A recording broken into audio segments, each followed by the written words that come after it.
the last measure, I will subdivide that. And I will subdivide the next together.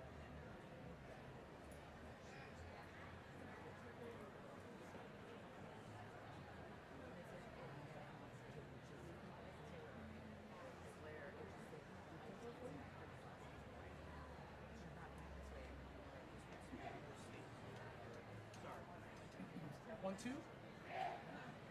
One, two.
fanfare, and then you rest.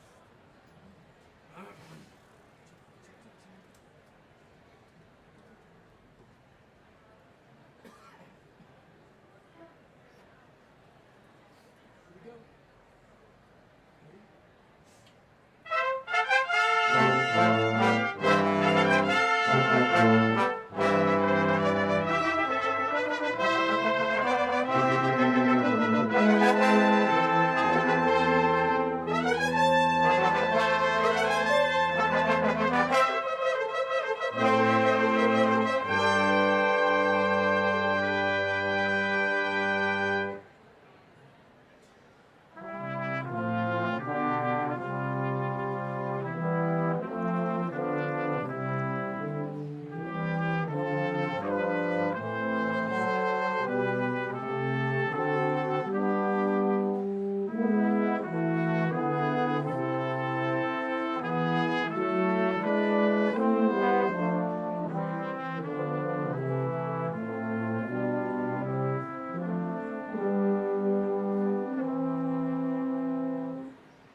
To the big dance.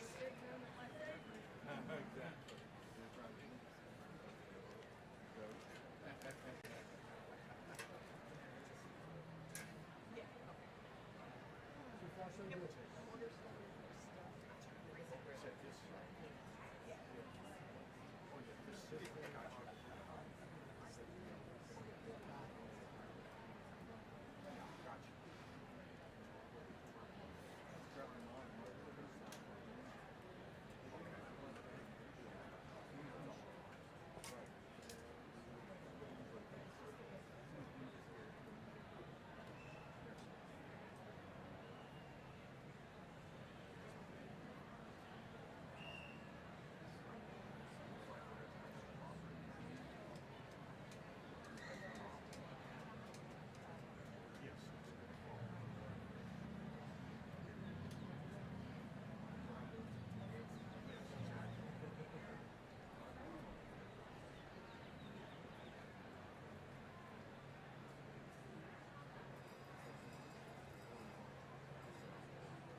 Please be seated.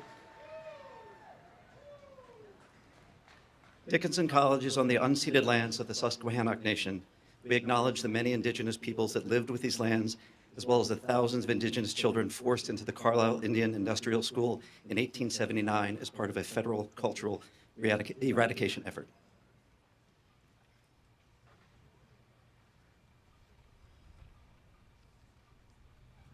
Good morning. Welcome to all of you on this very special day for the extraordinary class of 2026.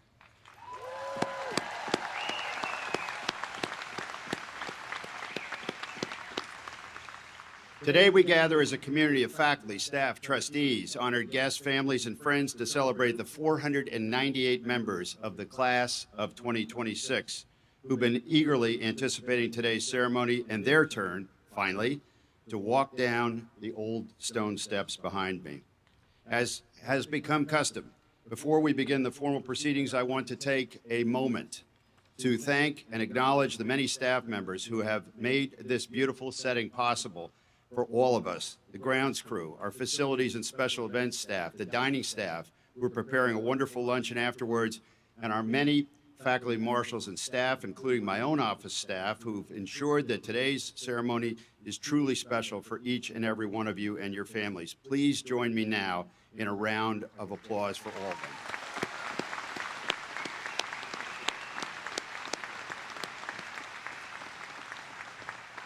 Now, although it was many years ago that I sat where you are today, my friends and graduates, and I sat with my classmates listening to Dickinson's president speak at my commencement, this ceremony always takes me back to that time in my life. I confess that I have little memory about what then President Banks said to us on that day, although I do recall our commencement speaker, who was the chancellor of Vanderbilt University. He gave an epically long commencement address. We will avoid that today. The atmosphere was very similar, however, to today. There were many parallels, thousands of family and friends in attendance to celebrate the graduates and in the anticipation of what was to come next. And I also recall that, like many of you, I may have stayed out a bit too late the night before, enjoying one last evening on campus with my friends. I hope you're all okay. We'll see. But more seriously, to the graduates sitting before me, you and I have much in common. The majority of you arrived in the fall of my first full year as president. Over the course of these 4 years, we have all grown up together, perhaps in slightly different ways, but we've learned and we've grown. I've loved getting to know so many of you well, talking with you in my office, in the dining hall, or in the walkways of campus. My wife Beth and I have truly enjoyed watching you play on the fields, courts, courses, your amazing artistic performances and exhibits, listening to your thoughts on improving this campus community, which we all hold so dear, and most importantly, hearing about the plans for your futures that will improve your own communities wherever you choose to be and improve our world. As your president, I want you to know that I am enormously proud of you. You are here today because of the love, support, and guidance you have received from many people in your lives. Graduates, this is a perfect moment for you to express appreciation to your families and all who have supported you while you were at Dickinson and throughout your lives. With the parents, family, and friends of our graduates, please stand and please join me in a round of applause for all these wonderful people. Stand up, parents and family members and friends.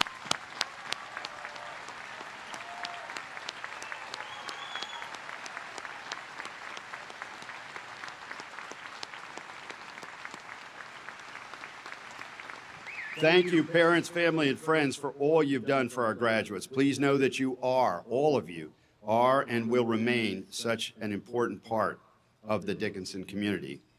One more request. Graduates, you have accomplished much because of our talented and dedicated faculty. You have been taught, advised, mentored, and supported by the faculty, and for most of you, the personal relationships you've established with faculty members will last well beyond your time on campus. Please join me in thanking those who have been at the center of your educational experience, for they too are very proud of you today.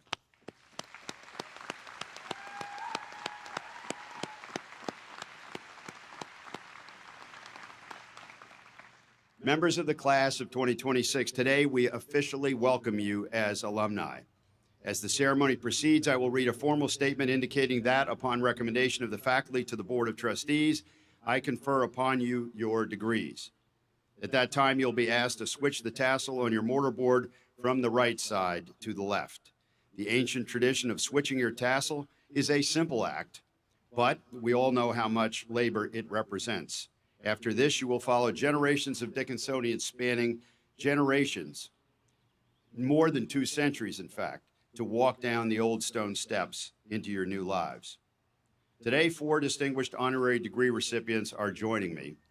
Charlie Craig, class of 1965, is a retired senior executive with a distinguished 50-year career at renowned glassmaker Corning, Inc. Dr. Kevin Johnson, class of 1983, is an international leader in clinical information technology. My old friends from my era, John Pohl, class of 1978, and Susan Wyckoff Pohl, class of 1980, are founders of the Seattle-based Moraine Foundation, focused on helping people live healthy and productive lives through addressing racial inequity, social injustice, and climate change. We're also joined today by Professor Sarah Kirsch, Associate Professor of English and the 2025 recipient of the Constance and Rose Gannot Memorial Award for Inspirational Teaching. Professor Kirsch will be delivering our commencement address. And one of your own, Dennis Sharpalow, will deliver remarks on behalf of your class. And last, but certainly not least, Dr. Ayanna Elizabeth Johnson has been selected as this year's recipient of the Sam Rose Class of '58 and Julie Walters Prize at Dickinson College for Global Environmental Activism. I am thrilled that Dr. Johnson is with us today, and the Dickinson community looks forward to her return this coming academic year for her residency. It is with great pleasure that I welcome each of our honorees. Thank you for joining us.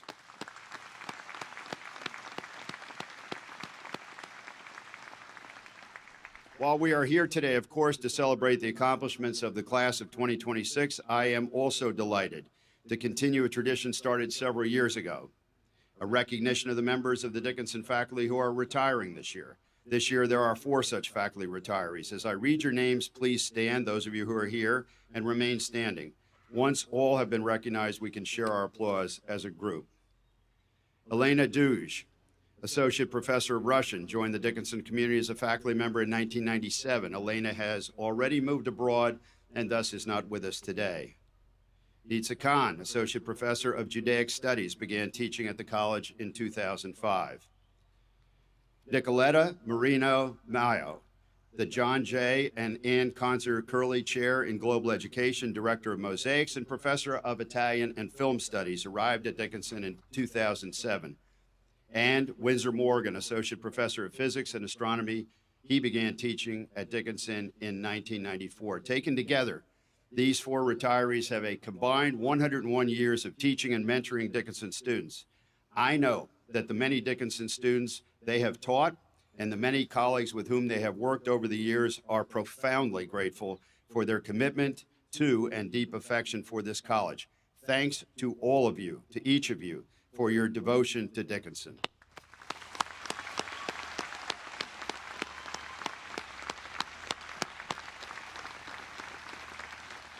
Now to the class of 2026. As you leave your college years behind, you are taking Dickinson, our values, and our revolutionary education with you. Dickinson will remain a treasured part of your lives.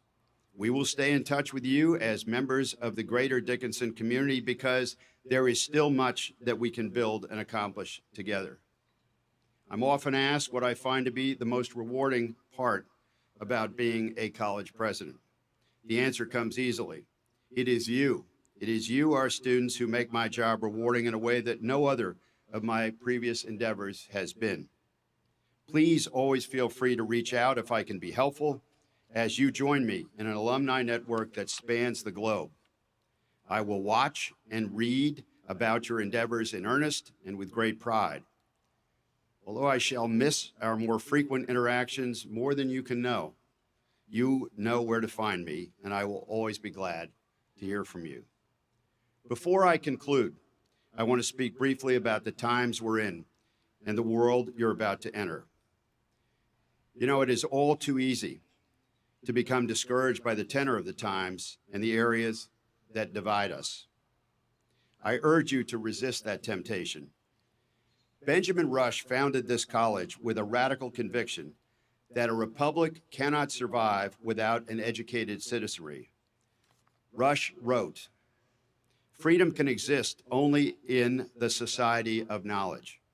He went on to say that without learning, citizens are incapable of knowing their rights. Rush understood that the classroom is not separate from democracy. It is, in fact, democracy's workshop. John Dickinson, whose name you carry with you today, put the obligation even more plainly. It is not our duty to leave wealth to our children, but it is our duty to leave liberty to them. Members of the class of 2026, that duty now falls to you. We live in a moment when the life of the mind is under pressure, when universities are asked to conform rather than question, when inconvenient inquiry is treated as disloyalty, when the very idea that truth is worth pursuing together across disagreement feels fragile. These pressures are not the invention of one party or one moment, and indeed are as old as the Republic itself. Rush warned us that the revolution is never finished. Here at Dickinson, it burns brightly. You have learned how to weigh evidence, sit with complexity, change your minds gracefully, and hold your convictions honestly. These are the skills democracy requires for it to survive. It is time for you to engage the world. Dickinson informs us that it is not simply your right, but your duty to do so. Engage in public life. Defend open inquiry wherever you find it threatened. Remember that every free society in history has depended on citizens willing to do what is necessary to preserve and protect individual freedoms. Know this: it is not the angriest social media post or the loudest and most offensive voices that will truly make a difference, but rather, it is the wiser, quieter, confident, and principled voices of reason that will carry the day. I am confident that you will be those voices. Congratulations to the mighty class of 2026. Now, get out there and change the world.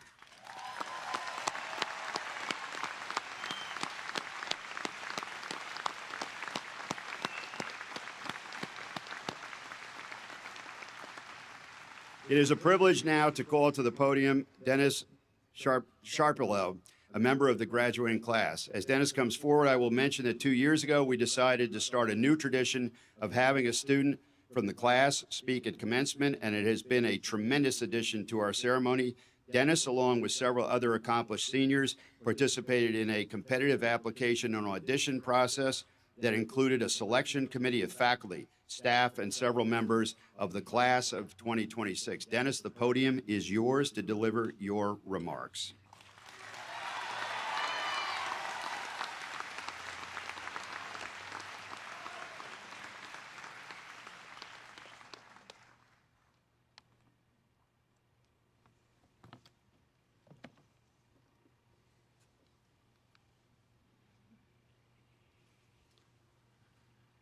As I conclude my 4 years at Dickinson College, I spent a lot of time thinking about where I come from and envisioning where I'm going, thinking about what Dickinson means to me and what it might mean to all of us.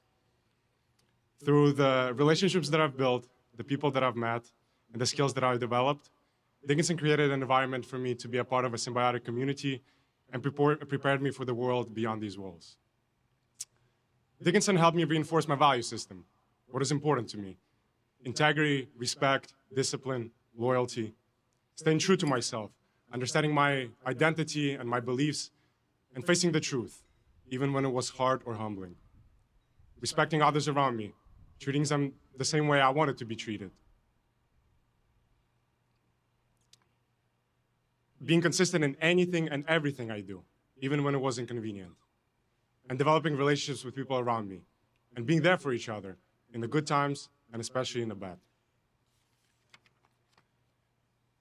I've also learned that I belong to an incredible culture. For if you come to Dickinson, you come here for a reason. Our class is a perfect example of this, a collection of incredible minds, worldviews, and personalities. We complement each other because we ourselves have shared values as a community. We don't denounce others, but rather celebrate them. We support other people's efforts, whether on a sports field, in a classroom, or at a social performance.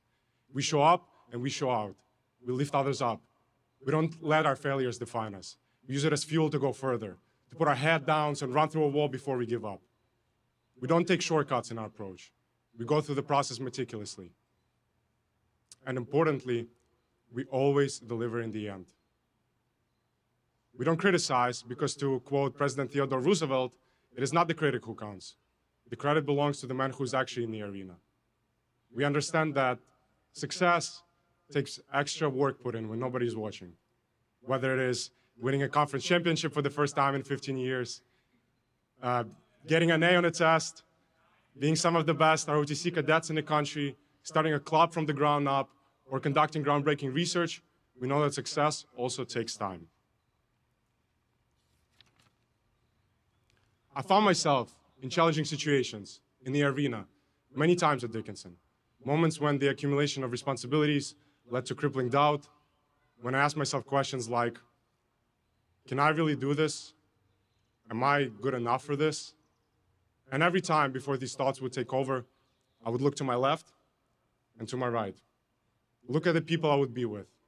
All Americans, triple majors, presidents of social groups, published authors, leaders on campus. And I would feel inspired. Inspired because my classmates, all of you, also faced tough choices. And you chose to take initiative and rise to the occasion. And I felt inspired to make that same choice every time. Being an international student from Ukraine, I haven't been home since the war started in my country 4 years ago. Like many of us, I feel homesick. I spend a lot of my time here worrying about the safety of my family. Think about my father, whom I haven't seen in person for 4 years. Think about my cousin, who's putting his life on the line in the military every single day. Think about my friends, who lost their homes and had to flee the country they consider home. And constantly battling with my own internal ethics, whether I'm fulfilling my duty as a citizen of a country fighting for its existence. My experiences here helped me realize that I won't be doing this thing called life by myself. Even though I didn't have my biggest support system around me this whole time, I was supported. Supported by my classmates, who are constantly dealing with their own internal conflicts. The loss of a loved one, relationship struggles, uncertainty about the future. And that is the essence, the beauty of this community. Dickinson turned our imperfections and vulnerabilities into trust. We forged bonds stronger than we could ever imagine. Shared struggles and challenges brought us closer. Those also made shared successes feel so much better and appreciated in the end. I have interacted with so many great people throughout my time at Dickinson, but there are also those whom I can call dear friends, brothers, and sisters. My family is here today, and I feel immeasurably proud to celebrate this day with them.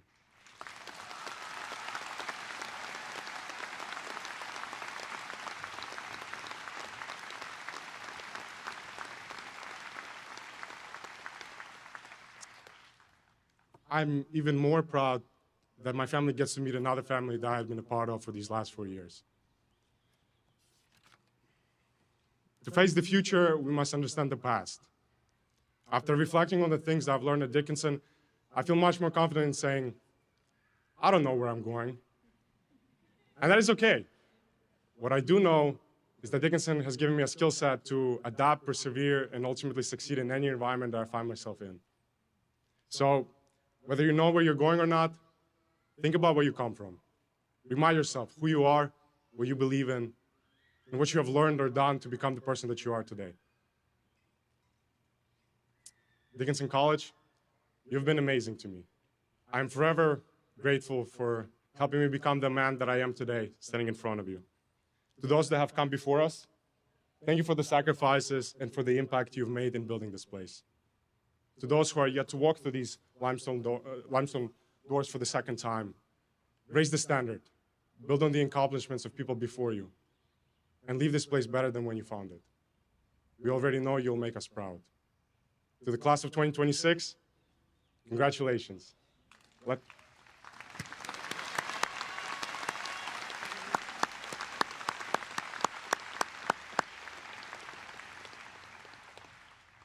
Let's celebrate ourselves for the amazing impact that we're leaving on this place. But not for too long, though. We have a lot of difference to make in this world. Thank you.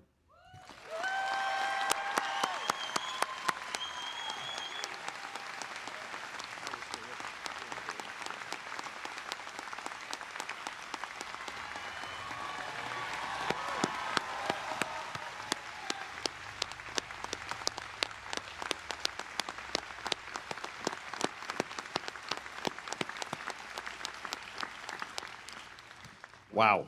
I now invite Tara Fisher, class of 2002 and Associate Provost for Student Success, to come forward and announce the awarding of Phi Beta Kappa recognition. Tara.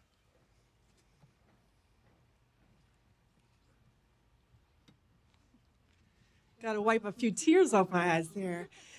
May I ask that this year's inductees to Phi Beta Kappa please rise?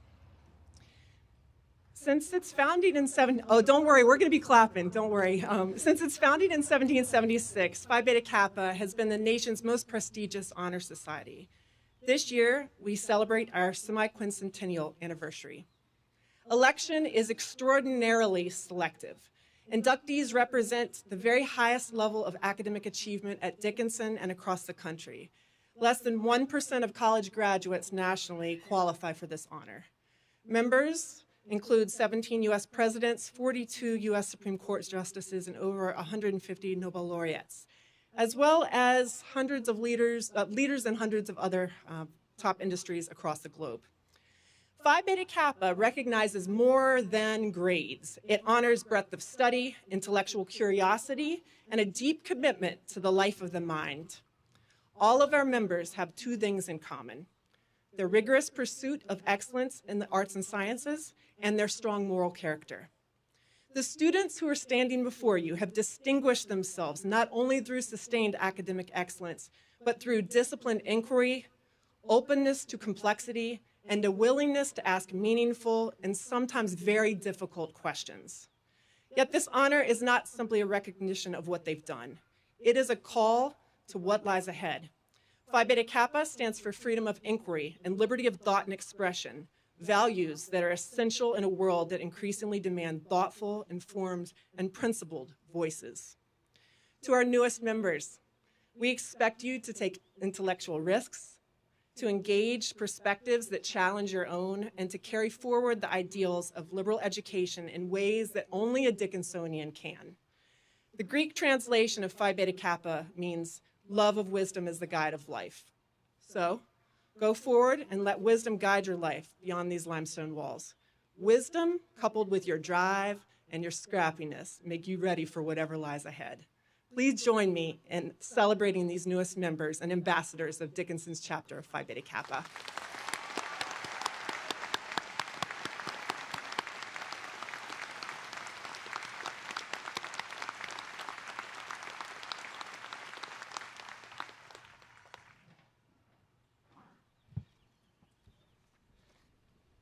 Thank you, Tara. Now I'm pleased to invite to the podium Mina Lee, president of the class of 2026, who will announce the winner of this year's Gano Memorial Award.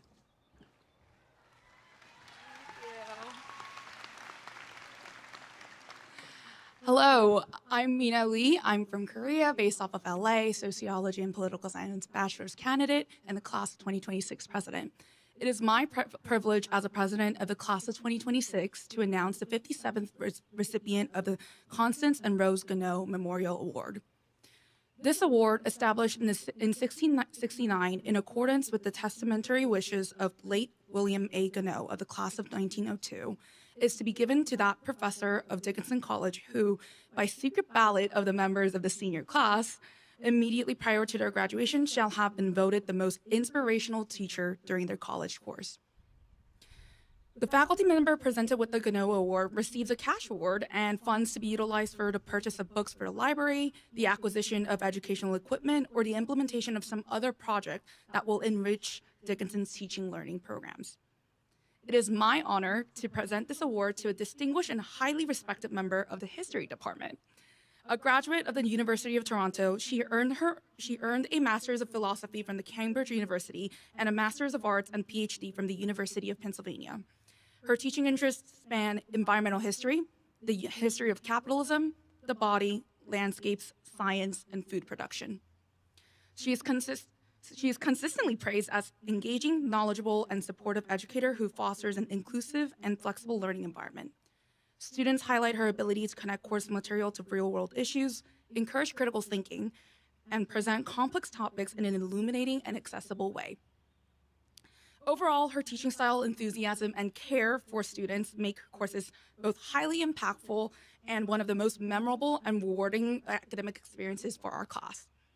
It is therefore with great appreciation and genuine respect that I present the 2026 Gano Award to Associate Professor of History and Walter E. Beach 56 Chair in Sustainability Studies, Professor Emily Pauley.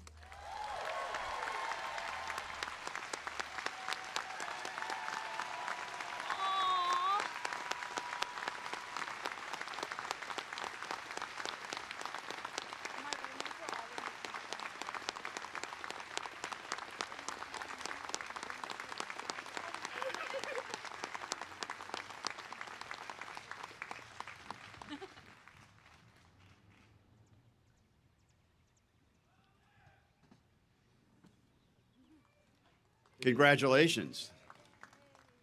It is now my honor to announce the three awards to outstanding seniors. The James Fowler Rusling Prize is awarded to a graduating senior for excellent scholarly achievement. The John Patton Memorial Prize is awarded to a member of each class with high scholastic standing. This year, the Rusling Prize, recognizing excellent scholarly achievement, goes to Ella Pergrossi. And the Patton Prize for high scholastic standing goes to Karis Chase Mayoral. Will they please come forward?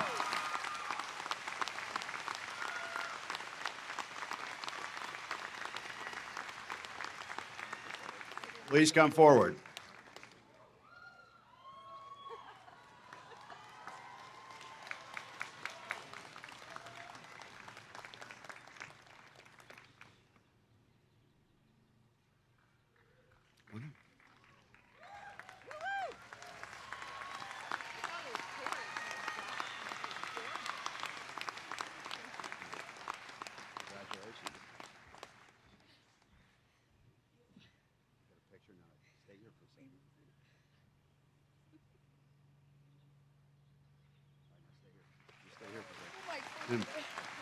Ella came to Dickinson from Pleasanton, California, and is graduating today with Phi Beta Kappa honors and summa cum laude with a degree in physics. She was a captain of the women's club soccer team, music director of the Infernos, an a cappella group, of course, and a member of Kappa Kappa Gamma sorority and the Ultimate Frisbee team. She is also the 2026 recipient of the Kenneth L. Cashdollar Prize in Physics. Karis is from Bethlehem, PA, and also graduates with Phi Beta Kappa honors and summa cum laude with degrees in physics and music, including honors in music. She is a member of the club volleyball team, Astronomy Club, and the college radio station WDCV.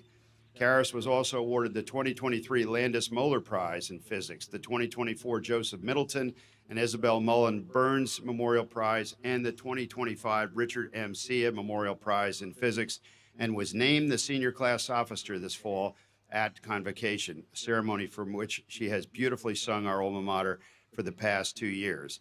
Following graduation, Karis will head to the Netherlands to attend Utrecht University's Climate Physics Master's Program. Congratulations to Ella and Karis.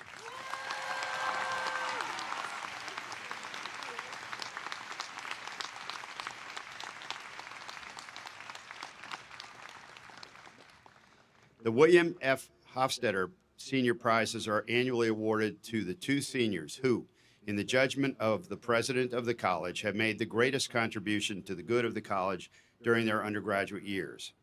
I, in making this determination, have relied heavily upon the stated preferences of their classmates and the suggestions of faculty and staff in selecting the recipients of these prizes. The 2026 winners of the Hofstetter Prizes are Dennis Sharpelow and Amelia Costin. Dennis and Amelia, please come forward.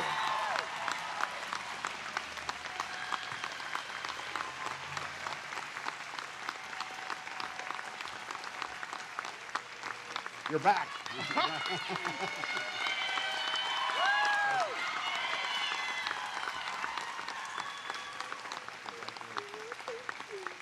Stay here.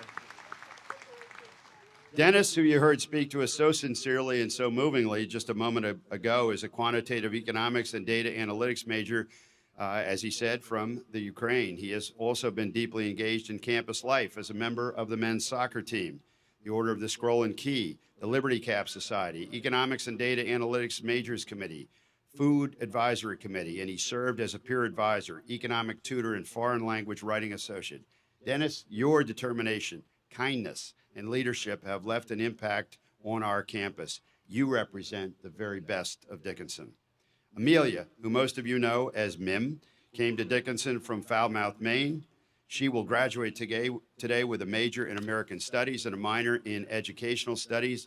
Mim is a member of Wheel and Chain, the club swimming and ultimate Frisbee teams, and the Sirens, an a cappella group. She was involved with Residential Life and the Center for Civic Learning and Engagement. This fall, she will attend Boston University in the English Education for Equity and Justice Master's Program, which focuses on developing educators who are consciously committed to equity, inclusion, and belonging in the classroom for all students. We congratulate Mim on all she has accomplished and look forward to the meaningful impact that I know that she will make as an educator. Congratulations, Dennis and Amelia.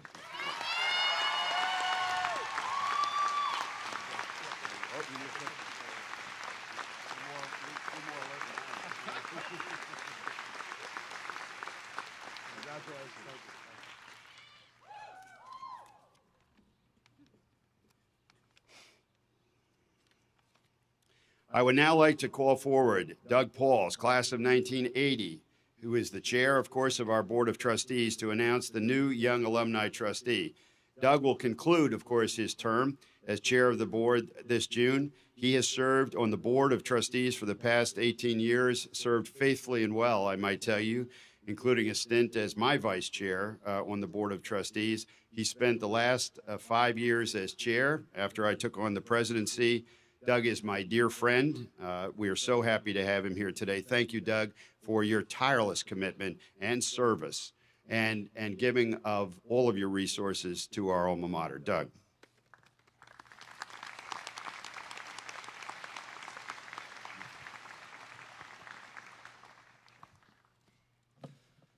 Good morning.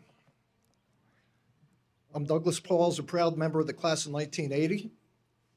Currently serving as the chair of the Board of Trustees, I have the extraordinary pleasure of announcing a young alumni trustee from the class of 2026.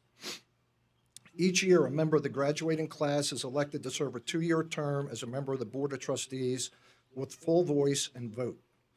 We all agree that the perspective of recent graduates has been incredibly valuable in our work. After a comprehensive application and interview process, the board's Committee on Governance put forward one name from the senior class, and that person was elected by the full board during its annual meeting earlier this month. We were deeply impressed by all the candidates for their maturity, intelligence, love, and passion for this incredible institution. Thank you for your commitment to Dickinson. Now, on behalf of the Board of Trustees, I am so pleased to announce that the class of 2026 Young Alumni Trustee for the term July 1st, 2026 to June 30th, 2028, with all rights, privileges, and responsibilities of a trustee as set forth in the charter and bylaws of the college is Anthony Miller.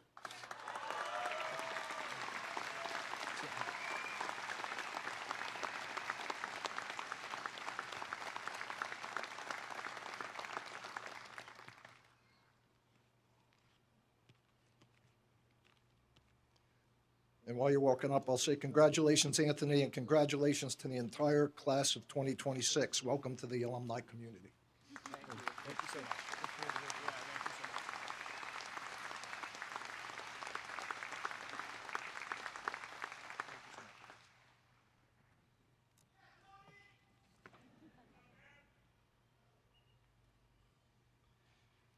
Thank you, Doug, and congratulations to Anthony, our newest Young Alumni Trustee.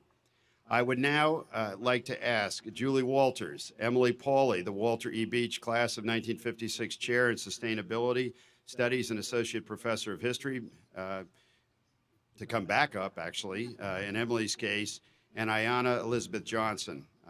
Please come up to the podium.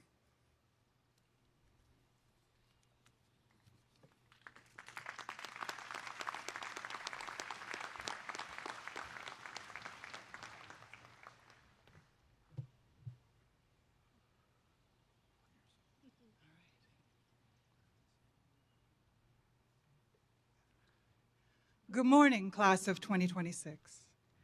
A tradition in our commencement is to present the Sam Rose and Julie Walters Prize for Global Environmental Activism to a person or organization doing important work for our planet and its people. This $100,000 prize, one of the largest environmental prizes in the nation, was established in 2012 by Sam Rose, graduate of 1958, and Julie Walters. We're honored that Julie is here with us today, and we're going to hear from her in a moment. As someone who came to Dickinson right before the first year of the prize, I can tell you that this prize has meant a lot for Dickinson students. Every year, major environmental figures spend days on campus giving talks, but also visiting classes, leading workshops, once a symposium, once a variety show, and I missed that one, and I'm mad. After students have spent a lot of time studying environmental problems, it is electrifying to meet the people who are grappling with them for real and who are making change. Years later, our students still remember these meetings. I know students whose lives and careers shifted during the Rose Walters Prize residencies. Prize winners also leave a legacy here for professors. Every class I teach has marks left in it by Bill McKibben, by Tara Hauska, by the Intergovernmental Panel on Climate Change, and by each prize winner I've gotten to meet. And I know I'm not the only professor for whom this is true. I am particularly excited that this year's recipient of the Rose Walters Prize is Dr. Ayanna Elizabeth Johnson, because she's been an inspiration to me and to my students for a long time. Dr. Johnson is a marine biologist who's been instrumental in the creation of ocean protections, particularly ocean zoning. She's a co-founder of the nonprofit think tank Urban Ocean Lab, which is coming up with climate adaptation solutions for coastal cities, the cities where 1 in 7 Americans live. She is also a policy expert who is in love, she says, with climate solutions and has done more than anyone I can think of to foreground the people who are working on those solutions. I learned about her in 2020 when students handed me the book that she co-edited with Catherine Wilkinson, All We Can Save, Truth, Courage, and Solutions for the Climate Crisis, essays and interviews by women climate leaders. That was a tough year, but students really created community around that book, and book groups and readings. This year, even before we announced the prize, students were reading Dr. Johnson's joyful, newer collection of interviews, poetry, art, and playlists. It's called What If We Get It Right? Visions of Climate Futures. A new edition just came out, and if you can't imagine what solutions to the climate crisis might look like, I really suggest that you get it immediately. Dr. Johnson asks us 3 questions as we think about how we might join in climate action. First, what are you good at? Second, what work needs doing? And third, what brings you joy? I think about these questions all the time, and I think they're good for all of us to think about, maybe particularly on graduation day. A couple of seniors told me yesterday that they were sad they were going to miss Dr. Johnson's residency, and if I've done my job, more of you are now sad. If you are sad to be missing Dr. Johnson and you can come back for the residency, please do. Then we get to see you as well. President Jones, I am delighted to present Dr. Ayanna Elizabeth Johnson to receive the Sam Rose and Julie Walters Prize for Global Environmental Activism.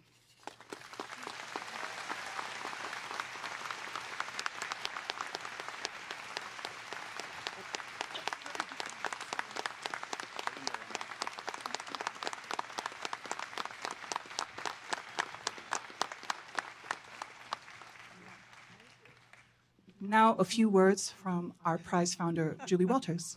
I'm in good company here today, very good company. Thank you. Environmental activism provides the voice to protect our Earth and the large biodiversity that makes up its ecosystems. I want to thank Dr. Johnson for being part of this vital group of scientists, educators, lawyers, writers, actors, concerned individuals, and students and graduates who are willing to stand up and speak out. Thank you very much.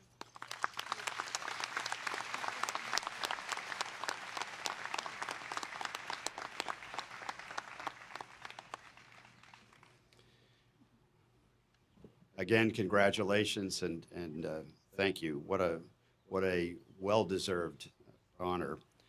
We will now move to the conferring of honorary degrees. I invite Professor Rebecca Connor and Charles Craig to come forward.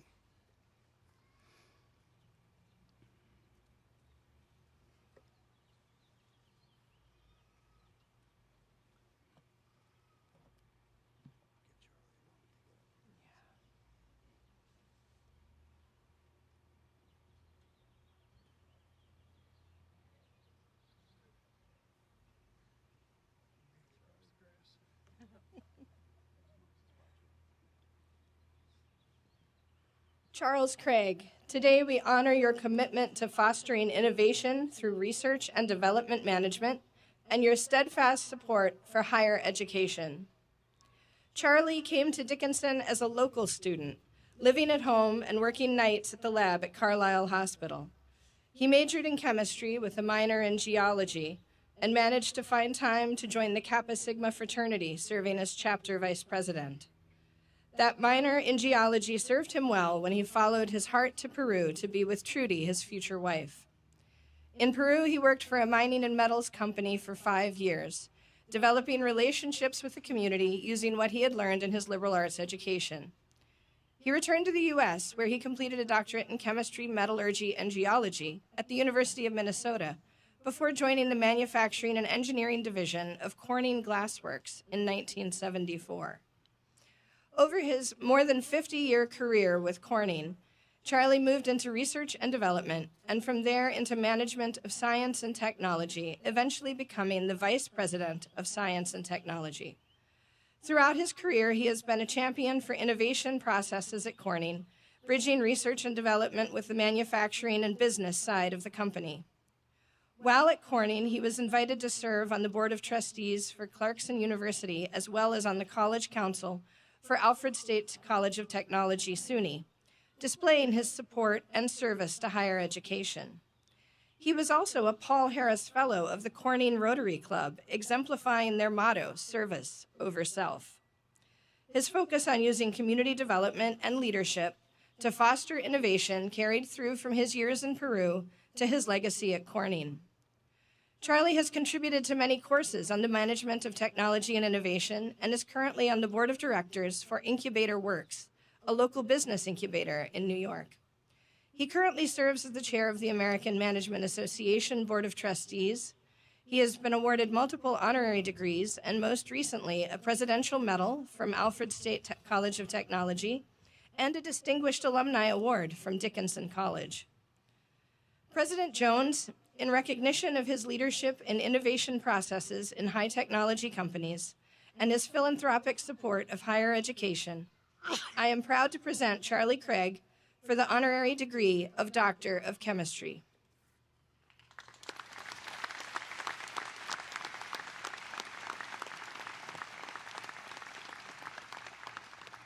Thank you, Rebecca.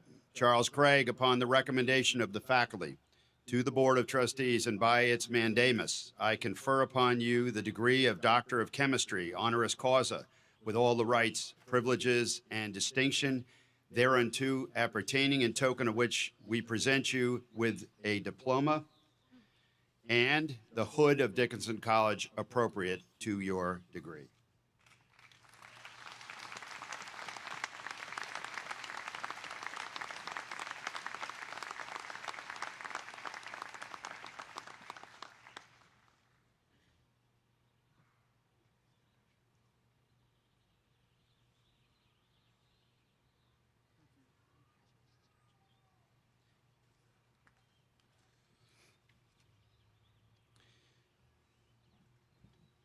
All right, we will now move to next, which is Dr. Johnson, and presenting this will be Tiffany Fry, Chuck Zweimer, and Tommy Walcott Lee. Please come forward with the citation.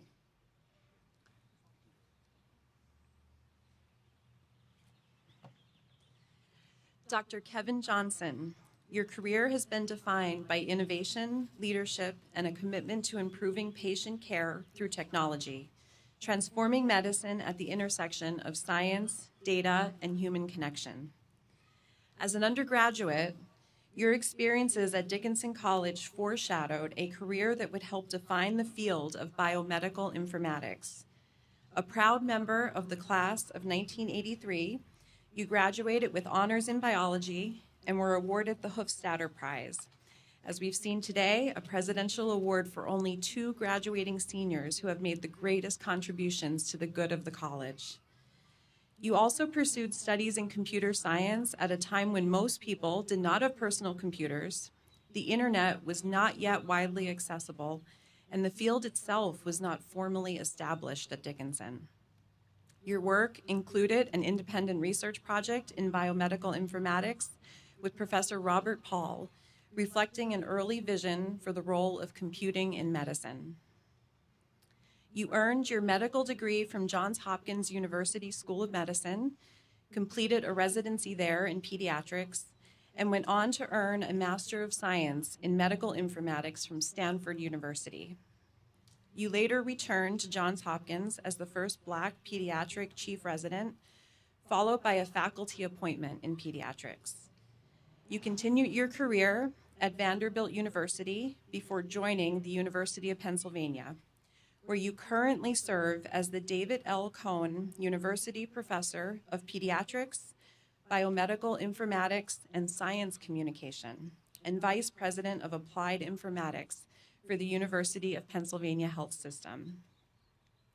With over 200 publications, your work has transformed how clinicians use information. You are widely recognized for advances in e-prescribing and computer-based clinical documentation, innovations that have improved patient safety and adherence to medical guidelines. Today, you lead efforts to integrate artificial intelligence into healthcare, including the REDUCE project, which enhances clinical documentation and strengthens patient-clinician communication. You are also a dedicated and passionate science communicator. Your podcast, Informatics in the Round, features accessible, non-technical conversations about innovations in biomedical informatics, healthcare, and artificial intelligence, bringing complex ideas to broad audiences. You have also produced a documentary on health information sharing and co-authored and co-edited the children's book series, Who Me?, which highlights scientists from historically underrepresented backgrounds. President Jones, for his pioneering contributions to biomedical informatics, leadership in advancing artificial intelligence in healthcare, and commitment to Dickinson College, I am proud to present Dr. Kevin B. Johnson as a candidate for the honorary degree of Doctor of Medicine.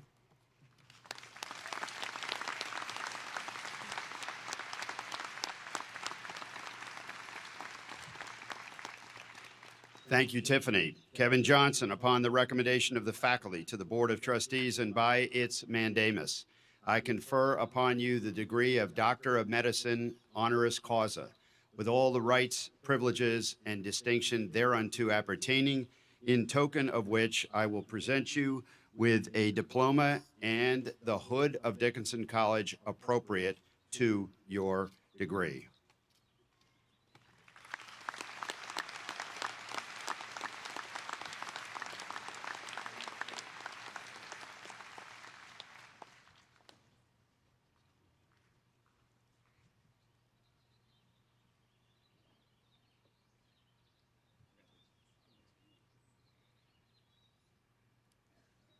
Next, we will have John Pohl of the class of 1978. We'll have Lynn and Eric and Andy.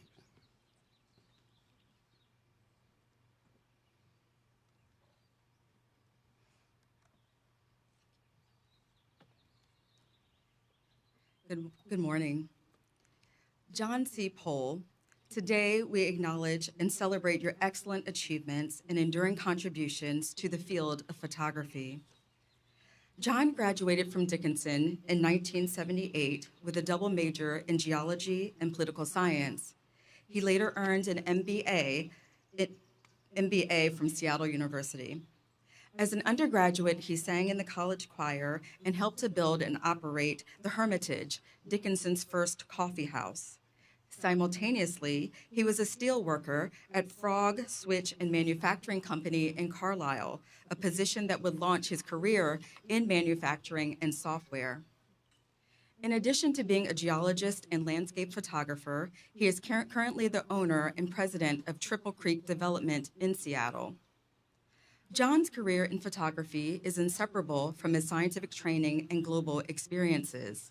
His active life as a photographer began at the age of 14, and his time in Sicily, Germany, Tunisia, Saudi Arabia, Haiti, and Switzerland during his formative years heightened his sensitivity to landforms, cultural diversity, and the ethical responsibilities of photographic representation. Geophotography characterizes John's praxis, which unites geological insight with visual artistry. His photographs embody the spirit of naturgemälde, nature paintings, which for him foster appreciation of the world and remind viewers of their role as witnesses to phenomena greater than themselves. His ethics of visual precision, care, and minimal harm inform every shot, conveying a practice rooted in integrity, environmental awareness, and a deep respect for the communities and landscapes he documents. John has earned broad recognition through juried photo competitions, public expeditions, and permanent installations, including the Pano Book 2013 photo contest, the Camera USA contest in 2017 and 2019, and the Edmonds Art Festival in 2018. His panoramas contribute to the Seattle Bus Stop's City Metro Photo Mural Project, and his Arctic photographs, produced with Dickinson faculty, anchor a permanent display in the Wadner Spar Library. The National Parks Conservation Association also features his photographs in the 80 National Parks running slideshow. The ethics of John's photography extend to his philanthropic work. He and Susan Wyckoff Pohl, class of 1980, established the Moraine Foundation, whose mission reflects the belief that scientific inquiry and humanistic understanding must be cultivated together, especially in a world shaped by climate change, colonial histories, and global inequities. Through this foundation, they endowed the Distinguished Chair in Africana Studies in 2009, renamed the Judith Rogers and Maureen Newton-Hayes Distinguished Endowed Chair in 2025, the Moraine Chair in Arctic Studies in 2020, and the Polar Expedition Fund. President Jones, in recognition of his commitment to science education and his outstanding artistry in geophotography, I am proud to present John C. Pohl for the honorary degree of Doctor of Photography.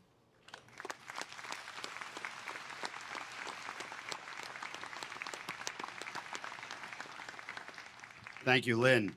John Pohl, upon the recommendation of the faculty to the Board of Trustees and by its mandamus, I confer upon you the degree of Doctor of Photography, honoris causa, with all the rights, privileges, and distinction thereunto appertaining, in token of which we present you with a diploma and the hood of Dickinson College appropriate to your degree. Congratulations.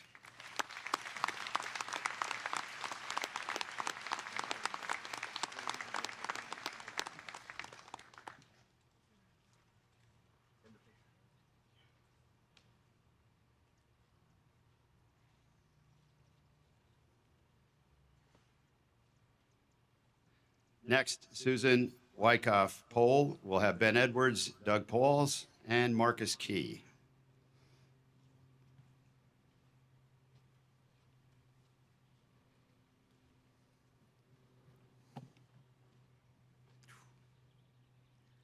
Good afternoon. Susan Wyckoff Pohl was born and raised in Seattle, Washington, and grew up in a family from whom travel was a particularly important passion. Summertime almost always involved family hikes, and at 19, she scaled one of the most iconic ice-covered volcanoes in North America, Mount Rainier. One particular family trip in 1973 has a very direct bearing for this moment, because that was Susan's first trip to the Arctic. to the community of what was then called Coppermine at the mouth of the mighty Coppermine River in the Northwest Territories of Canada. While there, her entire family dog sledded out onto the frozen ocean at the westernmost end of the fabled Northwest Passage. They camp, fish through the ice, build and sleep in igloos, and experience life in the far north. Susan's family trip was a first critical strand in a web of many that has connected Dickinson and the far north of planet Earth, which, thanks to Susan's Arctic dreams, will continue to expand. A second strand started in 2013 when Susan and her husband John invited Dickinson faculty and students along for a trip to northern Baffin Island with their daughter Meryl and their nephew Lance, who at the time was a geology major at Dickinson. That trip included Professor Marcus Key and 3 other geology students, and it was the start of Dickinson's Arctic and Alpine Climate Change Research Expedition Program. Since that trip, 6 groups of Dickinsonians have joined Susan on trips to Greenland, Alaska, Eclipse Sound, Ellesmere, and Axel Heiberg Islands, bypassing 79.9 degrees north, kayaking with polar bears and walruses, measuring the thickness of sea ice, documenting changing glaciers, exploring mysterious islands filled with ancient ruins, and observing Arctic climate change. Dickinson's latest Arctic expedition was just 5 months ago in January during an art and science mosaic to Norway. And if you're curious about that cold and dark expedition, Greta Herman, Rachel Hoffman, Kara Kamoy, Isabel Kim, and Alex Spiegel, who will soon be walking down these steps, can fill you in on the details. While Susan was mushing dogs and stacking blocks of ice outside of Kuglutuk in the summer of 1973, did she envision one day establishing one of the first Arctic undergraduate programs? Or did the idea come to her while trekking with her family towards the Mount Everest base camp on a Dickinson College independent study? Or possibly while navigating ice floes in the Antarctic? Or during her years of service on Dickinson's Board of Trustees? You'll have to ask Susan about that later, but what we do know is that she carried that spark of Arctic passion with her until she found fertile tinder here at Dickinson College. For the 200 plus Dickinsonians who have already benefited from that Arctic passion, and for the thousands of future students who will, President Jones, I'm honored to present to you Susan Wyckoff Pohl for the honorary degree of Doctor of Arctic and Polar Studies.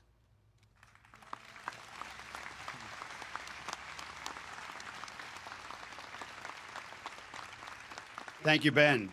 Susan Wyckoff Pohl, upon the recommendation of the faculty to the Board of Trustees and by its mandamus, I confer upon you the degree of Doctor of Arctic and Polar Studies, honoris causa, with all the rights, privileges, and distinction thereunto appertaining, in token of which I present you with a diploma and the hood of Dickinson College appropriate to your degree.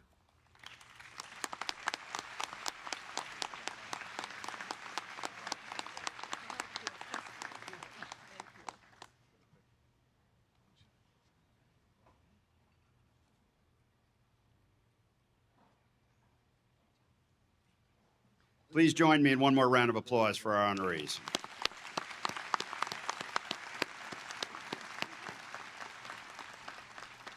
Over the past couple of years, students have indicated a desire to have campus voices as a part of the commencement program.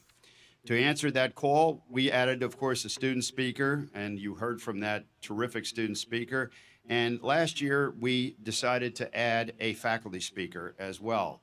After conferring with the provost and dean on how to approach the formidable task of selecting a faculty member each year to speak, it was decided that the previous year's recipient of the Constance and Rose Gannot Memorial Award for Inspirational Teaching would be asked to share remarks at our ceremony. It is, therefore, my great pleasure to introduce Associate Professor of English, Sarah Kirsch, our 2025 Gannot Award recipient. Professor Kirsch earned her, come on up. Professor Kirsch earned her bachelor's degree from Muhlenberg College and master's degree and a PhD from Vanderbilt University. She is, of course, a respected and accomplished member of the English department since her arrival here in 2014. Professor Kirsch teaches courses on Victorian literature and culture, queer studies, and digital humanities. Her current research focuses on 19th century sonnet sequences and queer temporalities. Given that the Gannot Award is awarded by the graduating class to that faculty member who has been most inspirational, it was noted in the citation that Professor Kirsch is seen as an exceptional member who combines intelligence with a caring approach and is known for her empathy, interactive teaching methods, and creating a sense of community in her classes. Professor Kirsch, please share your commencement address with us at this time.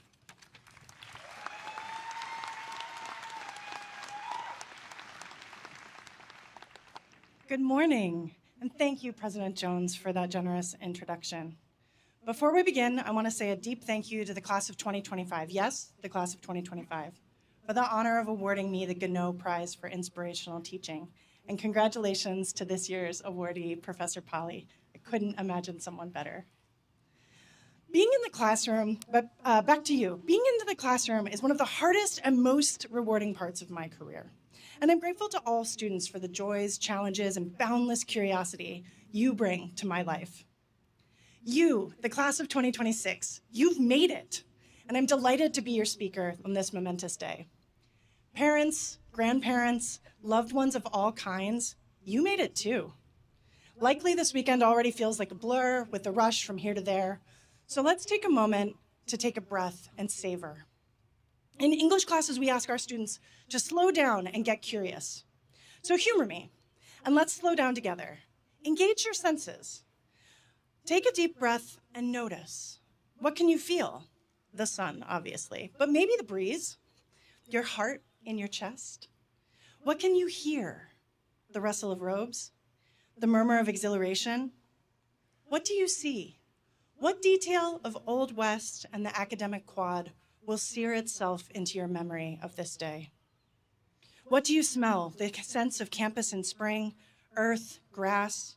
Perhaps it smells of beginnings and endings. I love this short grounding exercise.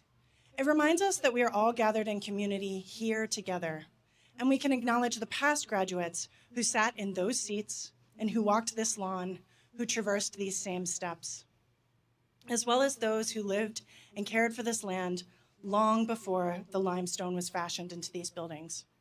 We are merely a moment in the time and story of this place. You are a part of the story of this place. I'm a teacher of literature.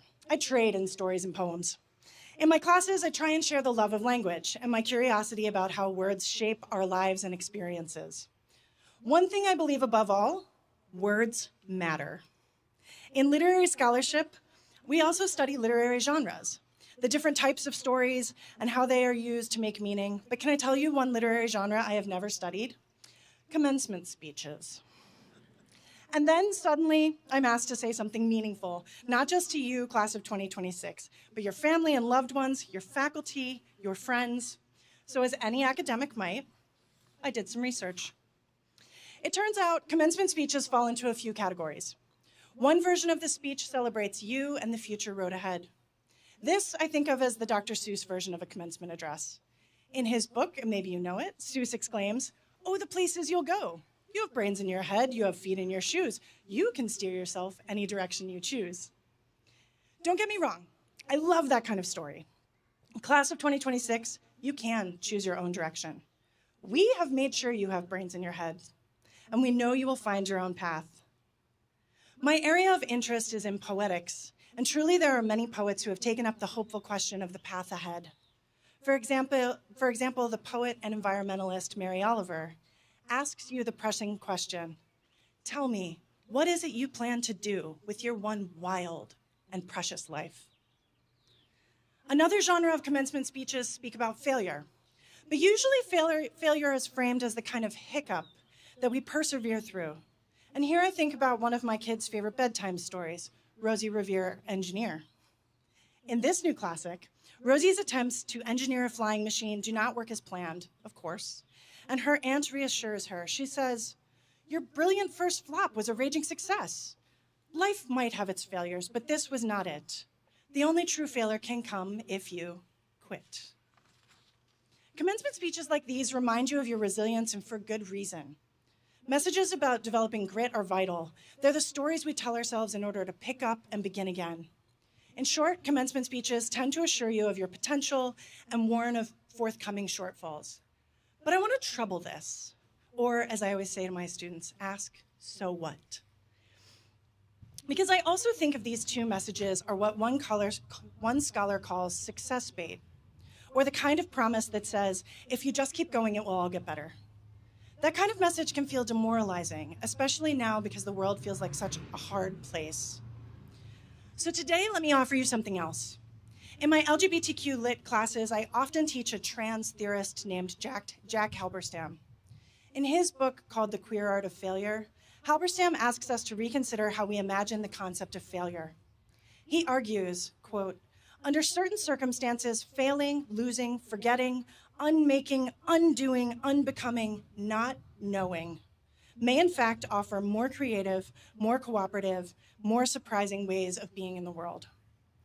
Halberstam is asking us to reframe our understanding of success and failure because, and I will quote it again, failing may in fact offer more creative, more cooperative, more surprising ways of being in the world. What if we reimagine what we call failure? Not as something to move through, but as something that offers us more. Not more in terms of fixing the experiment or trying again to break your personal best, but more in the depth and breadth of a life lived. I want to offer you this version of failure. Failure not as less, but as holding the potential for more. It's not a new idea. In December of 1817, the Romantic poet John Keats wrote a letter about something similar, an idea he called negative capability. Keats's concept of negative capability is a call to develop our ability to sit in uncertainty.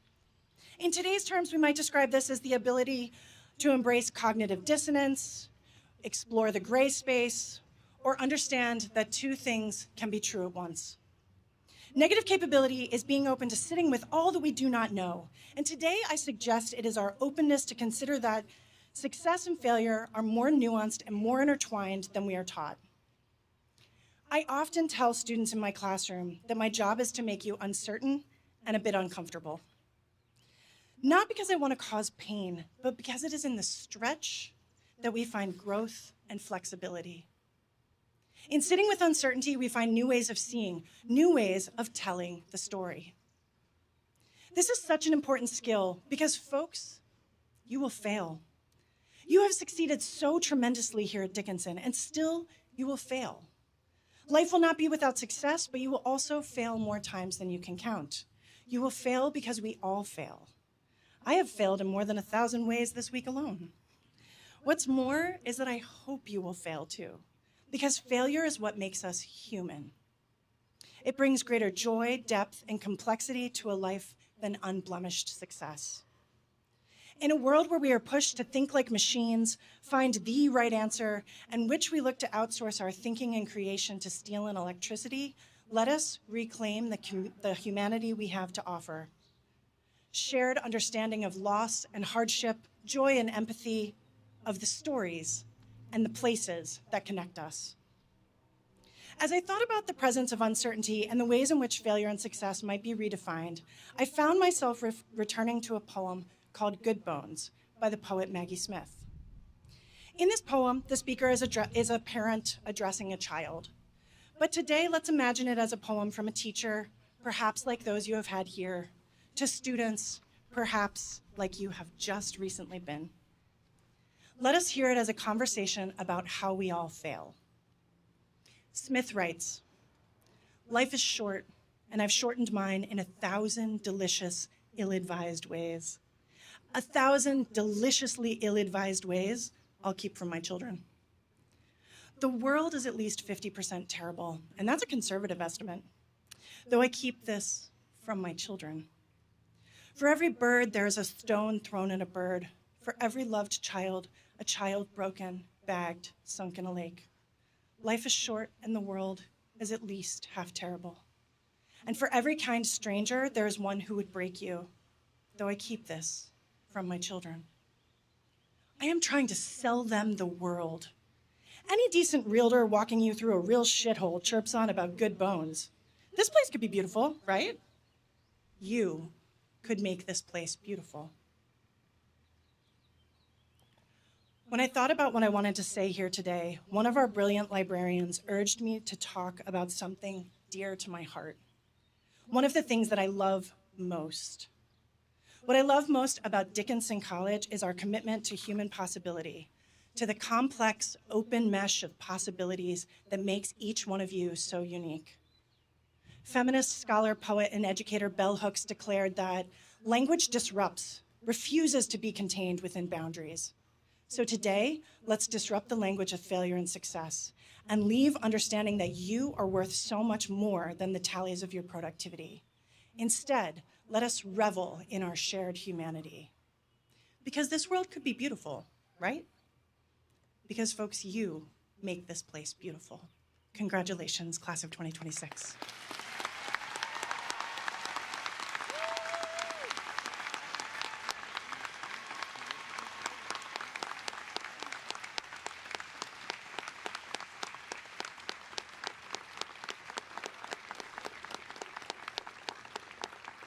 All right, class of 2026, are you ready? We will now proceed with the conferring of degrees in cursu. Provost Renee Kramer has joined me at the podium. Renee. Undergraduate students at Dickinson College who satisfy all requirements for graduation qualify for either a Bachelor of Science or a Bachelor of Arts degree.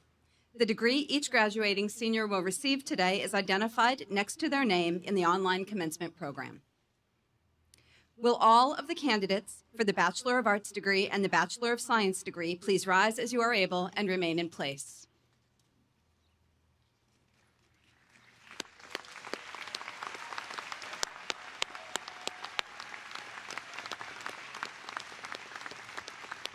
President Jones, I hereby confirm that each of these degree candidates will or has completed all of the requirements for either the Bachelor of Arts degree or the Bachelor of Science degree. Thank you, Renee. Upon the recommendation of the faculty to the Board of Trustees and by its mandamus, members of the class of 2026, I now confer upon each of you the degree appropriate to the program of study you have completed in cursu, with all the rights, privileges, and distinction thereunto appertaining, in token of which, in just a few moments, I will present each of you your diploma and grant you the right to wear the hood of Dickinson College appropriate to your degree.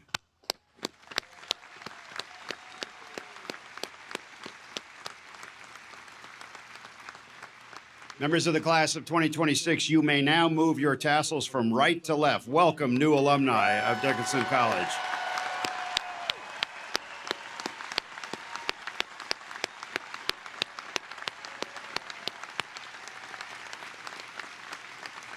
Back to you.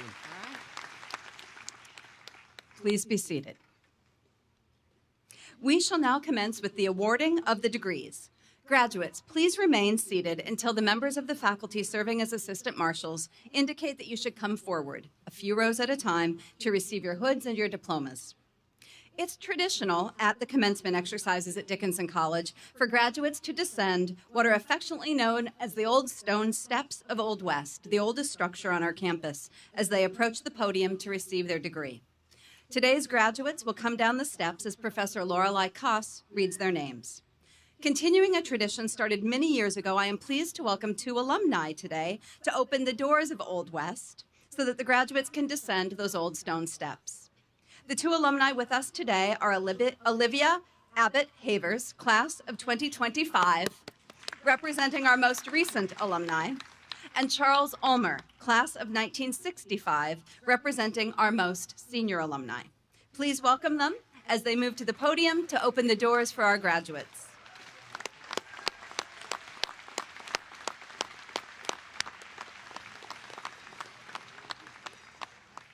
Welcome.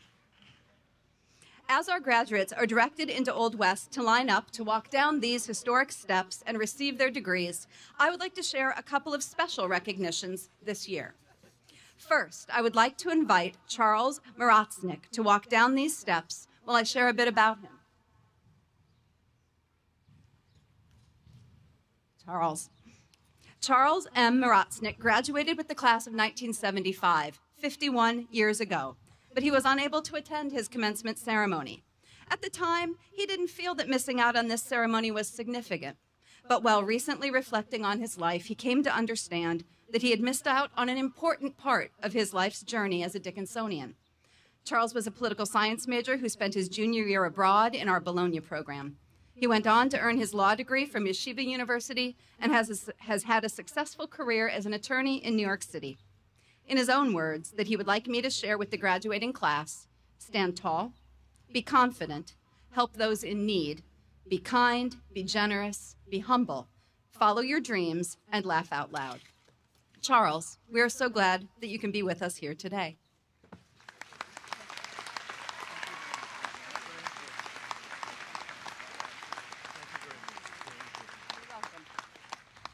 I would also like to recognize an extraordinary member of the graduating class of 2026. Miles Maximilian Sylvester, a proud member of this graduating class, is unable to be with us today. Those of you who know Miles know he had to overcome substantial physical challenges to attend and graduate from Dickinson, with a major in international business and management and a minor in Chinese. While his health and the extraordinary personal circumstances that he brought to college have prevented him from traveling to Carlisle to participate in this ceremony and receive our congratulations in person, we know that Miles and his family are watching the live stream today, and we offer all of our best wishes for his continued success.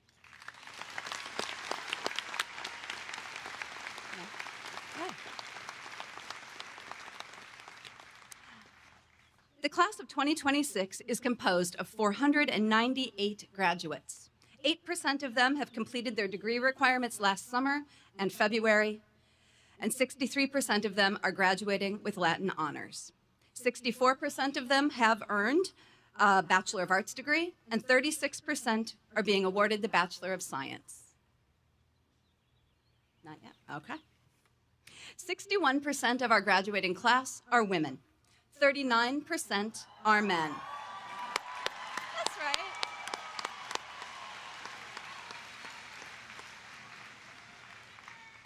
22% of our graduating class this year are domestic students of color.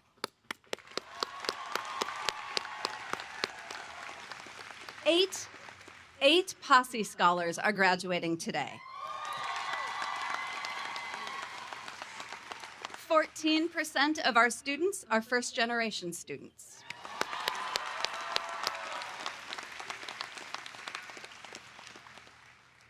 Members of the class of 2026 reside in 32 states in the District of Columbia. 27% of our students graduating are from Pennsylvania. After Pennsylvania, the states where the most students reside are New Jersey, 10%, Maryland, 8%, Virginia, 7%. 68 students graduating in this class are citizens from 28 countries around the world.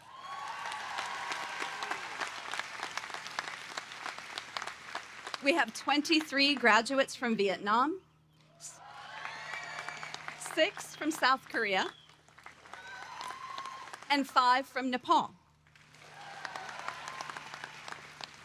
56% of those who are eligible, 168 members of this class, or 34% of our students, were those eligible for accommodations due to a disability. 56% of those eligible for an accommodation due to a disability received Latin honors. 58 of our graduating students are receiving departmental honors. 19 of them are students who are also eligible for accommodations. I'll say two more things and then I hear we're good to go. 23% of our graduating students participated in one or more NCAA sport while they were at Dickinson. 4 are children of employees, 17 are direct legacies, and another 19 graduating seniors have relatives who graduated from Dickinson College.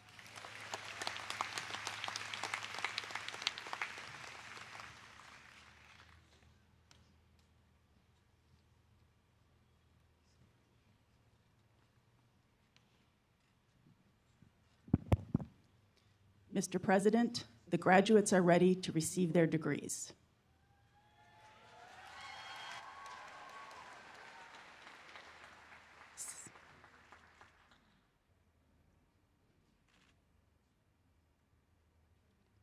Samantha Elizabeth Ritchell.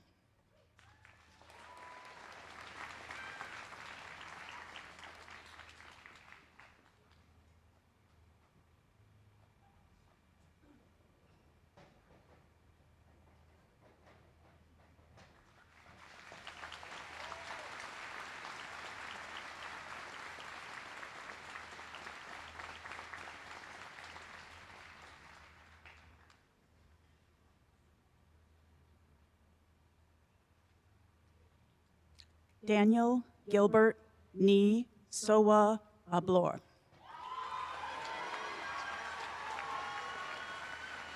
Ethan Richard Ackerman.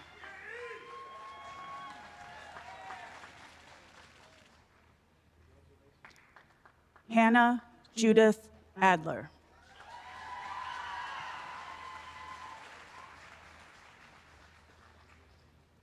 Blessing A. Agblanaho.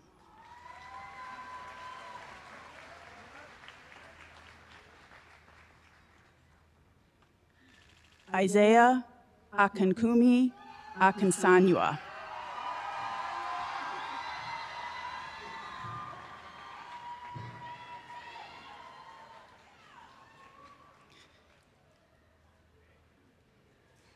Abigail James Allport. Assisting in the awarding of the degree is their parent, Bill Allport, class of 1998.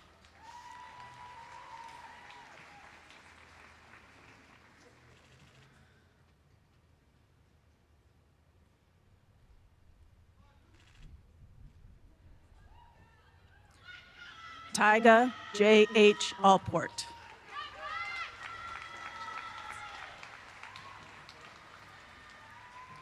Sarah Francis Amato.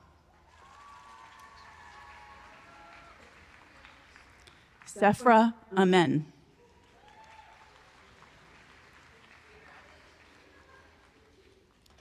Isabel Blanche Ames.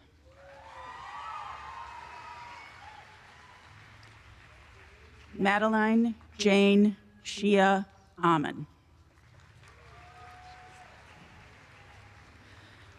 Olivia Rose Amen.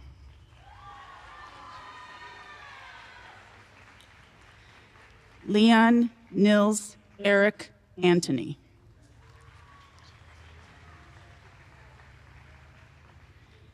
Gabriel Alexander Arnold.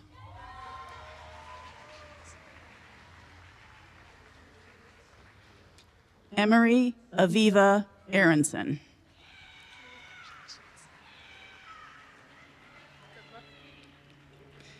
Ketivan Arvaladze.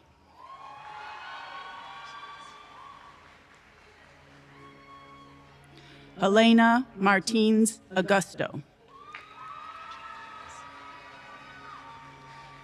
Farhan Azim Aruno.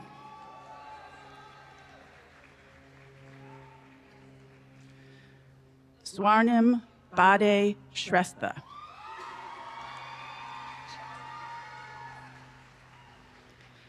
Adrian Isaac Bader.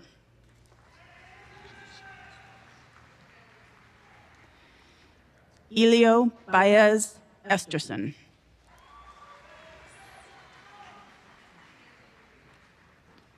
Iris Vivienne Susan Marie Ballard.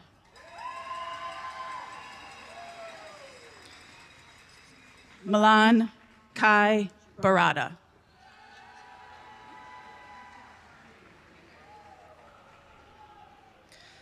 Sophia Angela Barone. Assisting in the awarding of the degree is their sibling, Catherine Barone, class of 2023.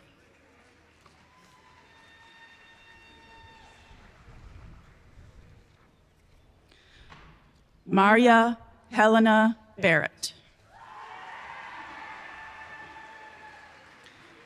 Owen Patrick Berry.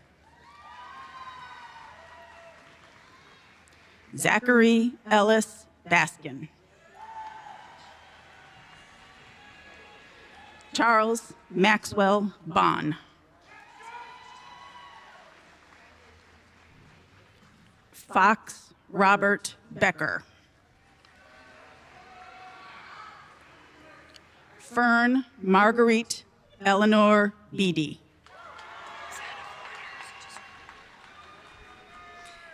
Matthew Lawrence Barna.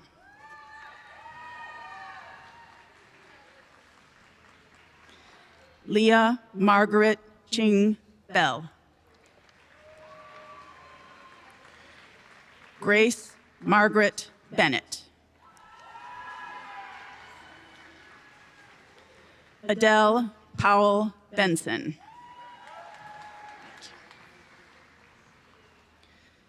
Louis Christensen Bent. Catherine Nicole Bentley. Eli Cantor Berman. Duncan Keen Besh. Shubhashri Bhatt. Charles Richard Daniel Bien. Lillian Stefania Bigsby. Melanie Ann Ihern Black. Clara Sue Blackwell. Daria Ashlyn Blanchard. Eden Joyce Blanker. Assisting in the awarding of the degree is their great uncle, Lawrence E. Snyder, class of 1965.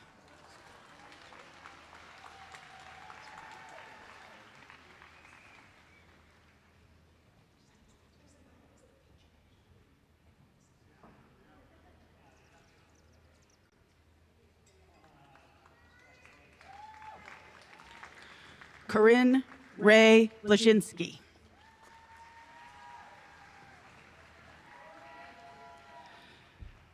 Sophia Janine Borden. Hannah Emily Boss.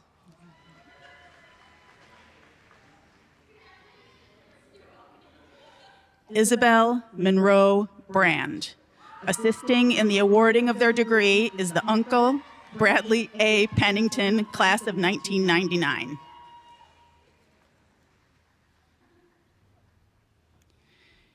Jaden York Brand. Assisting in the awarding of the degree is their sibling, Isabel Brand, class of 2026.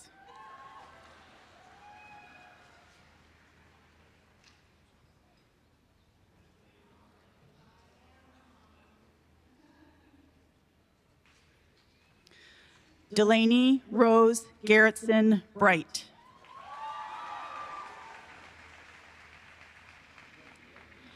Andrew Joseph Briscoe.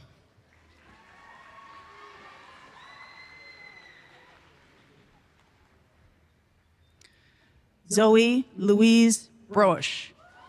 Assisting in the awarding of the degree is their sibling, Jackson F. Broish, class of 23.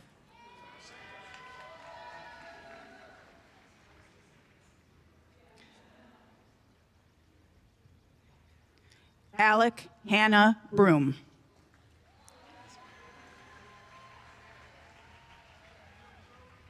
Bramar Lee Brown.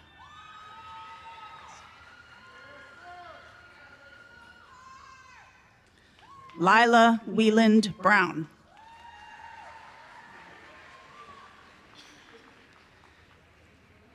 Jonathan Rodolfo Bruno.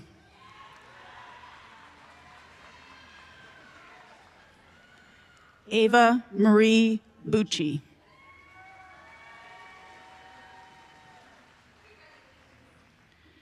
Graham Rohan Bucci.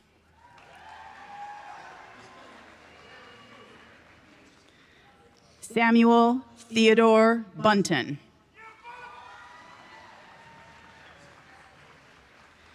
Jack Baylor Burdett. Catherine Rutledge Burford.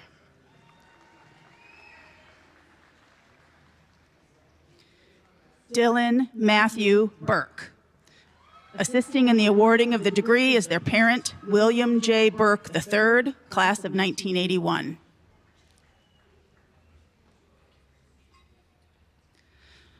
Olivia Marian Eva Burns.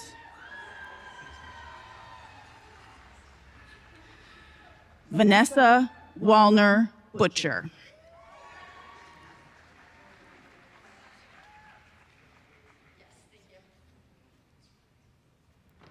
Austin Matthew Buzza.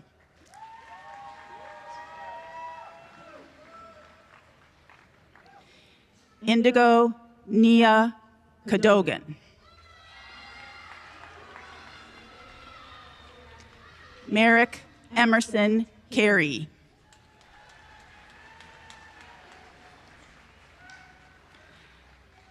Maxwell James Carfrey.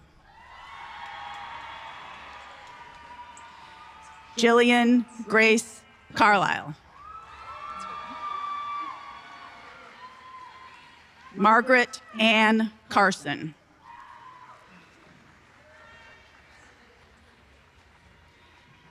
Carolyn Jordan Cavendish. Mia Lynn Chapman.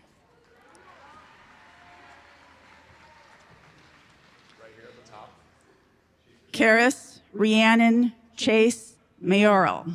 Assisting in the awarding of the degree is their parent, Audrey Chase, class of 1990.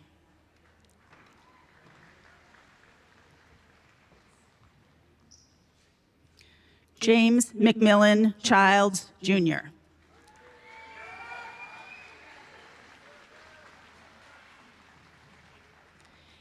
Hazel Yeaman Cho. Claire Margaret Choplick.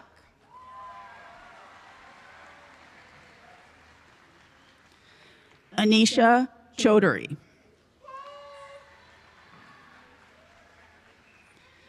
Liz Rose Siofi.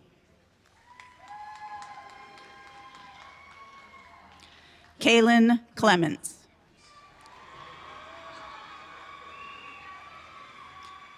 Sarah Ryan Coates.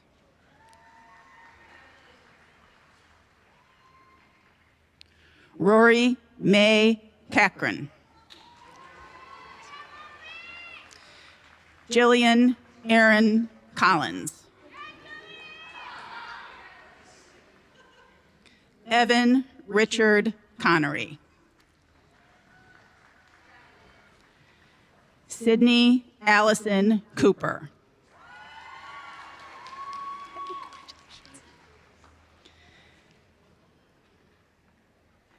Dan Adrian Krachun. Assisting in the awarding of the degree is their sibling, Sabina Krachun, class of 2024. Jack Griffin Craddy. Joshua Thomas Crilly.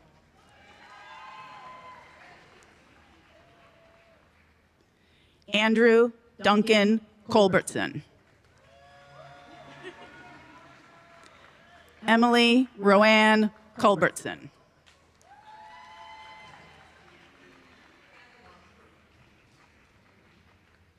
Amelia Grace Daddiaco.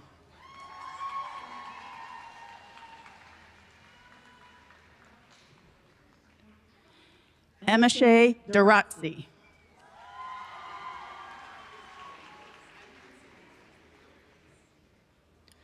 Samantha Marie DeSaro.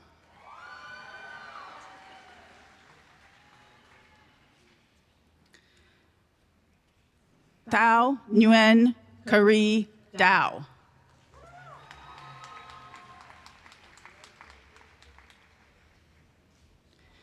Canon Daverin.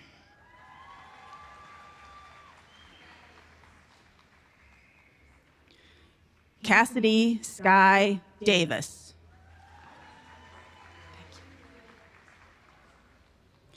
Spencer Powers Davis. Sarah Elizabeth Daya.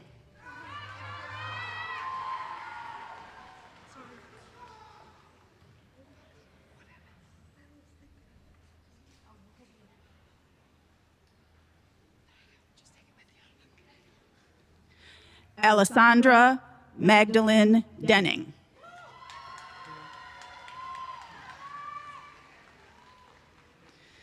Luke Moriarty Devlin. Assisting in the awarding of the degree are their parents, John H. Devlin Jr., class of 1990, and Elizabeth Moriarty Devlin, class of 1992.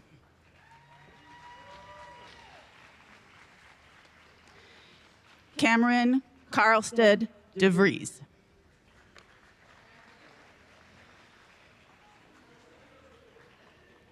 Sophia Teresa DeBacco. Assisting in the awarding of the degree is their parent, Domenico G. DeBacco, class of 1995. Emily Tess Diamond. John Michael Diedrich.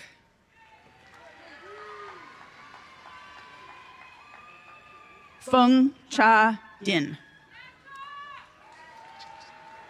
Long Do.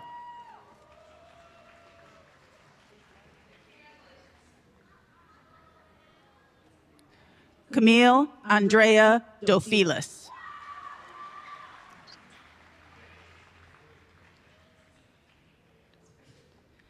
Adam Henrik Dolata. Aiden McGuire Driver.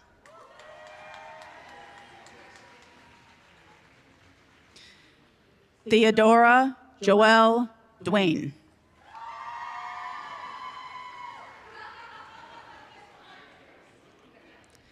Leah Eileen Dubin.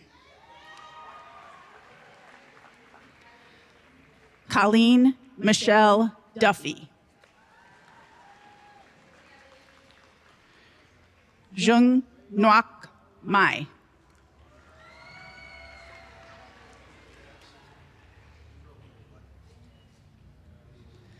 Nadia Durichko.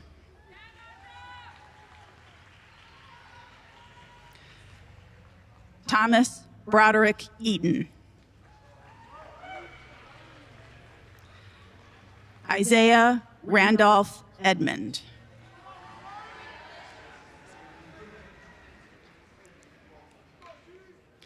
Samuel Elijah Edmonds. Assisting in the awarding of the degree is their parent, Courtney Short Edmonds, class of 1996.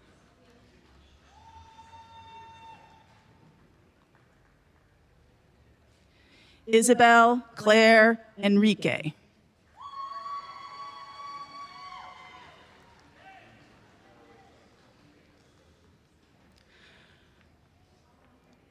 Ojene Fejiro. Ojene Fejiro Estievo.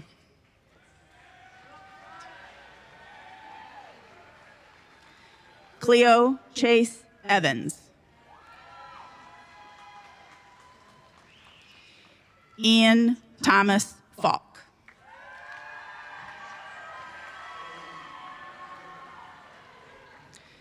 Sydney Allison Farling.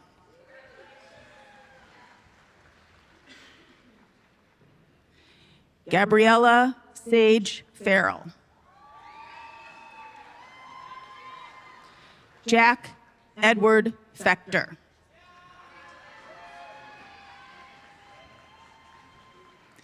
Madeline Rose Fecco.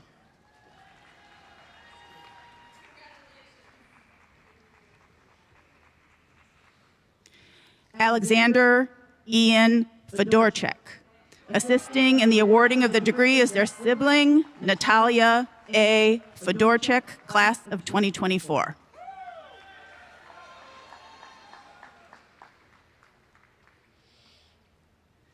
Nathan Ryan Fedornik.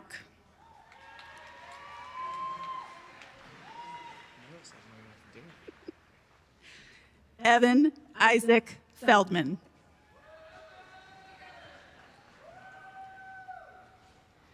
Alyssa Carolina Fernandez.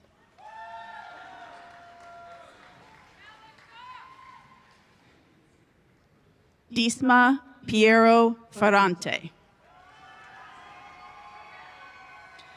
Eleanor Susan Ferris. William Donald Ferris. Assisting in the awarding of their degree is their parent, Marie DiFrancesco Ferris, class of 1991.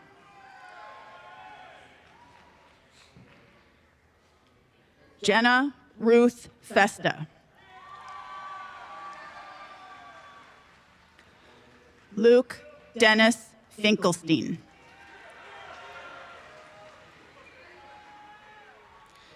Paul Joseph Florio.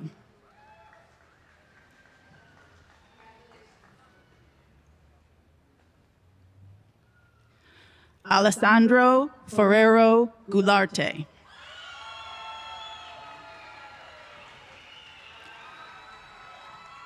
Abigail Carul Foster.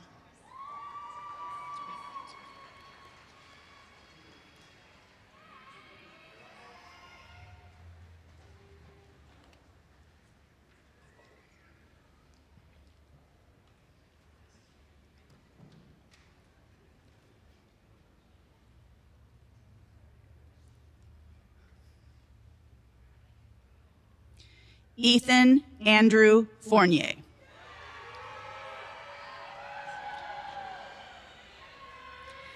Benjamin James Fox.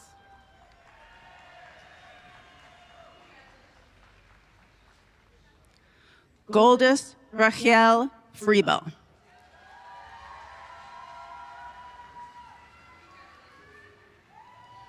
Jacob Fuentes Ortega.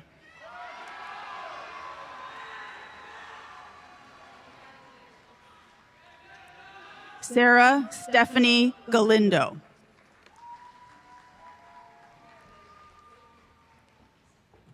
Matthew Peter Garrow.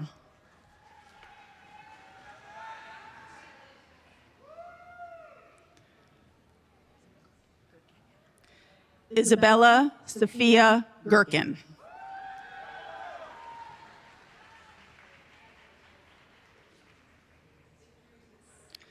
Sophia Rowan Marie Getoff Scanlon.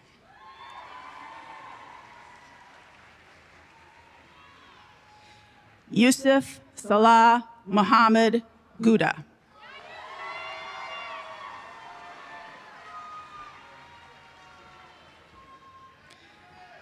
Damian Golbiowski.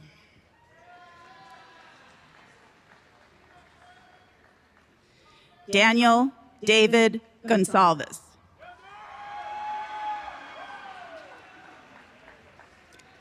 Allie Gonzalez.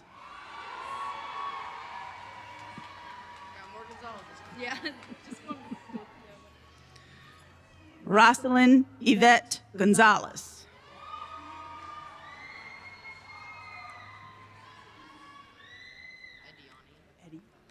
Ediani Gonzalez Vega. Spencer Edgar Goodman. Kate Pamela Gormley.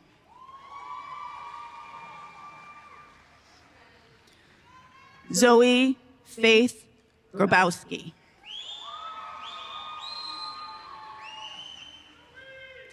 Mina Finn Grady. Assisting in the awarding of the degree is their parent, Emily Finn Grady, class of 1994.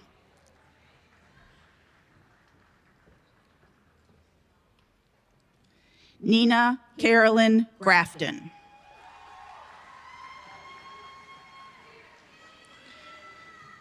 Estelle Lillian Gregor.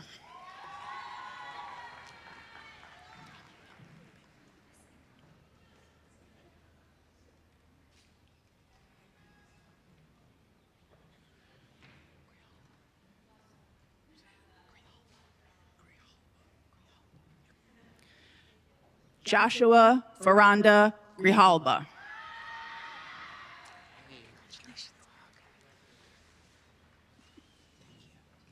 Caleb James Grimm.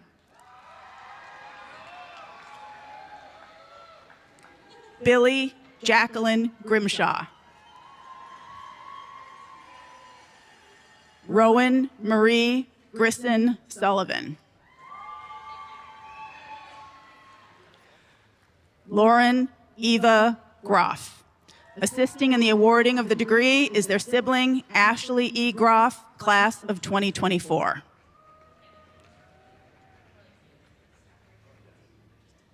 Annabella Margaret Gukis.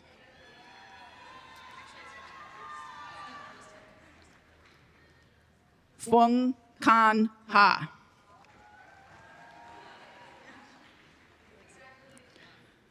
Annika Erlis Hagenson. Adam Nathaniel Hall.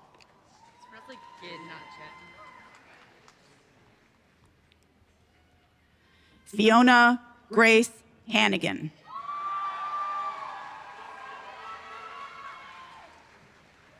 Irene Patricia Haramis.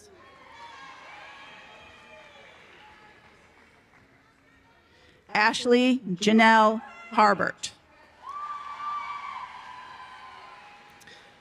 Nora Marie Harris.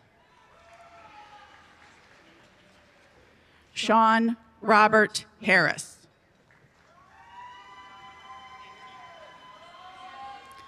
Quinn McClelland Hart.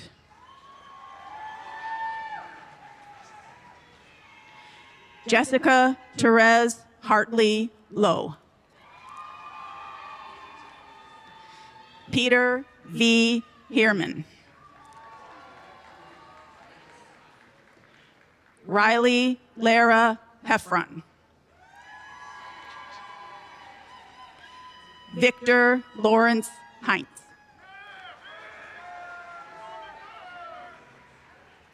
Madison Grace Hensley. John Gregory Henschel. Audrey Anna Herman. Greta Catherine Herman.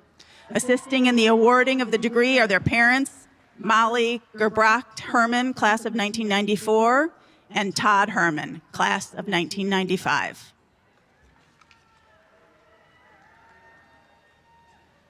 Mason Sarkis Hernandez. John Thomas Herzog. Christopher Kingsbury Hill.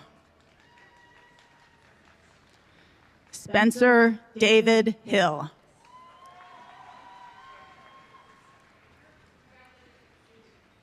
Ellie Aviva Hirsch. Kan Ling Huang. Huang Min Huang.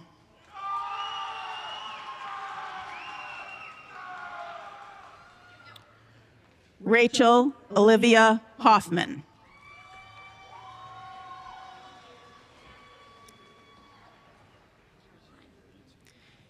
Caroline Kenton Hollander. Jason Dean Hollinger. Austin Lamar Holloway.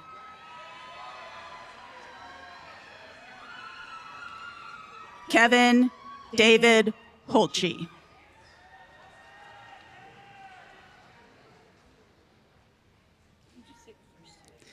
Maya Atsumi Theory Sway.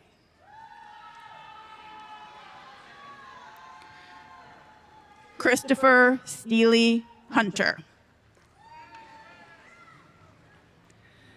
Samantha Evelyn Hutter. Landon Patrick Hyatt.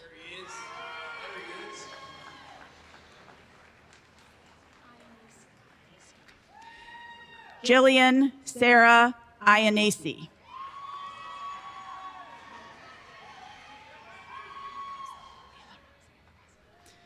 Layla Rose Ilaraze.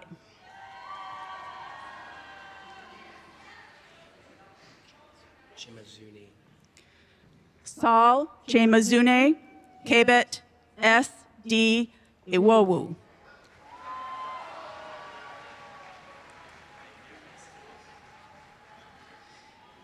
Felix Ixtabalan Catalan. Cassandra Nicole Jackson. Anton Jacobs. Charlotte Calderwood Jacobs.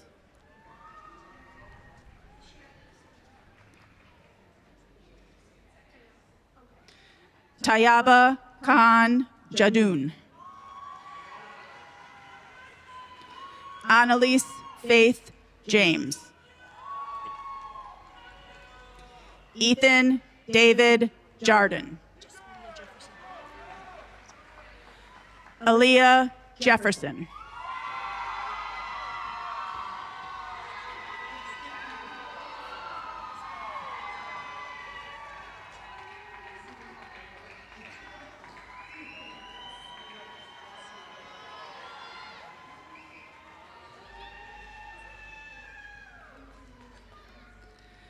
Michael McGraw Johnson. Emma Grace Johnson.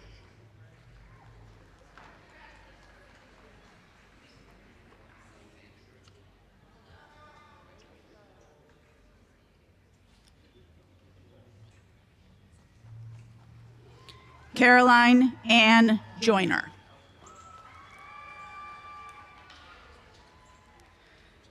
Liv Ann Kazar.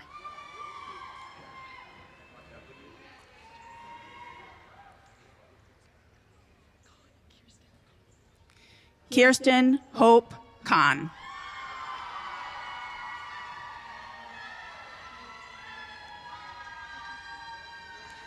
Aditi Kamut.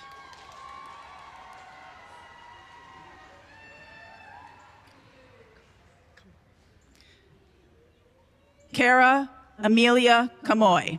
Assisting in the awarding of the degree are their parents, Brian Kamoy, class of 1993, and a member of the Dickinson College Board of Trustees, and Laura Crone McCoy, class of 1992.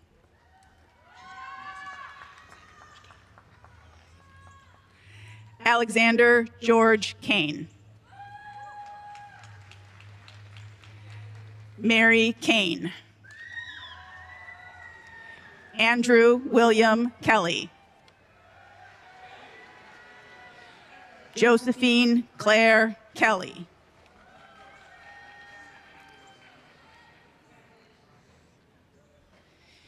Isra Manzoor Khan.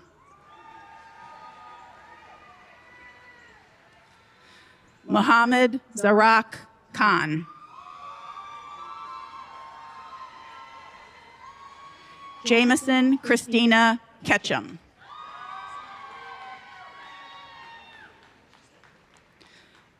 Amelia Geem.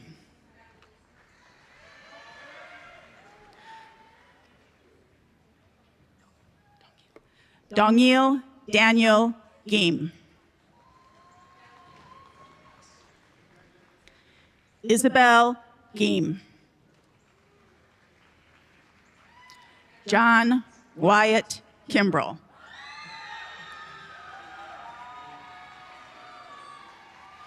Lucienne Kimmel Minor. Chinwe Kinsale.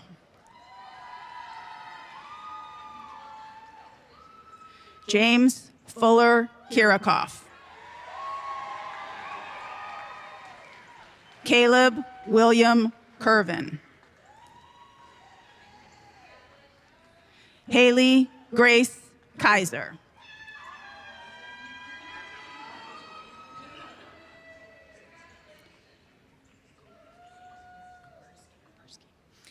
Corinne Tessa Koberski.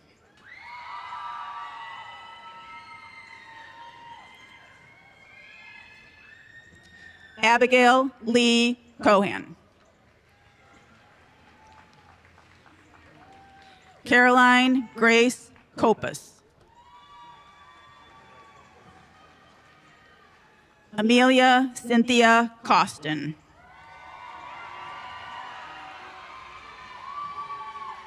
Eve Elizabeth Kratzer.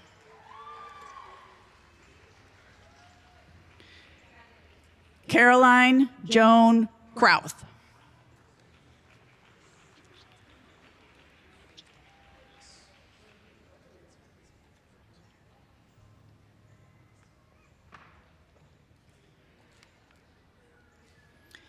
Mara Joy Crable.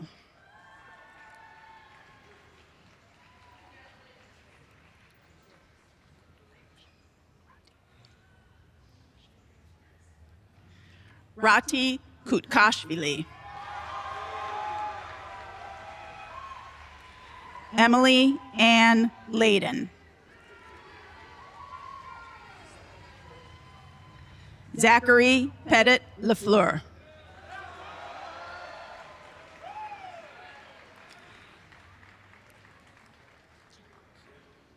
Kieran Paul Lamb.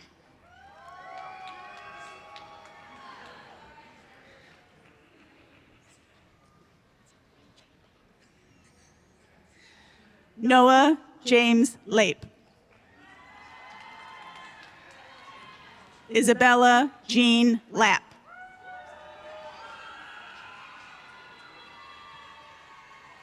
Lannon Teresa Lair.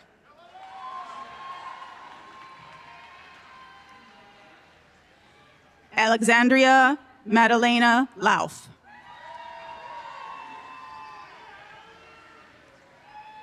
Ella Ann Layton. Kristen Ray Lazar.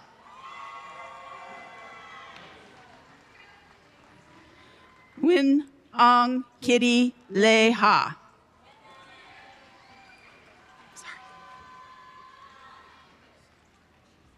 Henry Augustus Thaddeus Lease.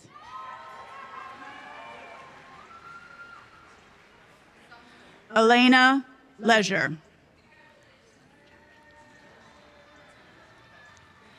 Ethan Xavier Lebo. Assisting in the awarding of the degree is their parent, Claudia C. Lebo, class of 1997.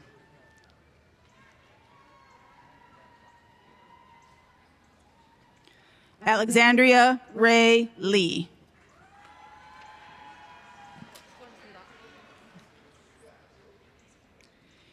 Hee-Wan Lee.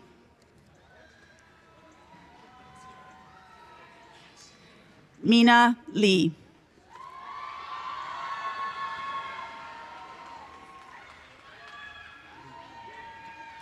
Zachary Liebman.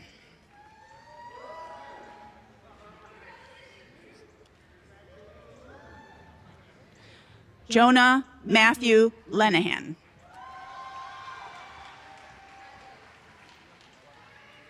Emma Ann Leonard.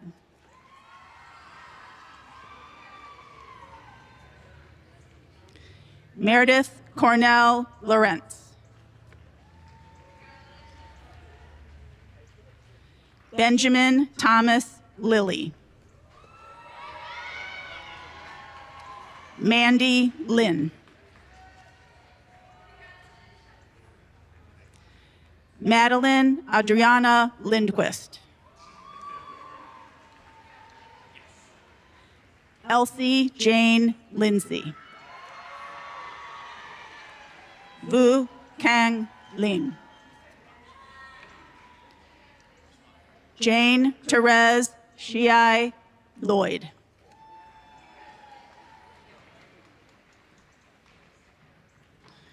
Emma Hai Shah Log.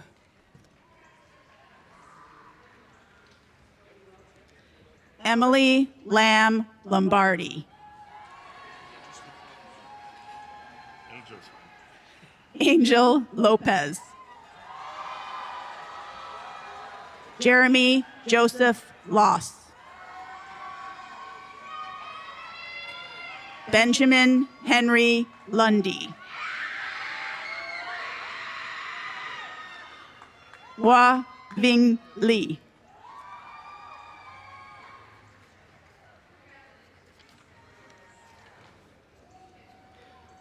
Catherine Halpin Linsky. Matthew Joseph Mahoney.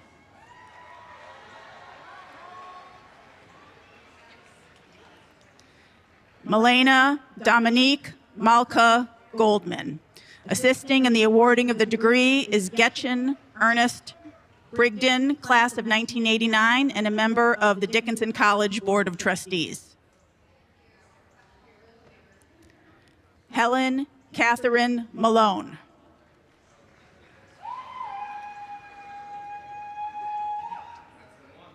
Rachel Ann Manette. Jillian Nicole Mann.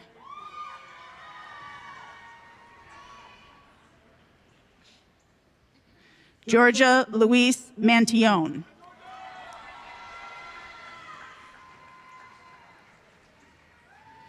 Amaya Naye Marbles.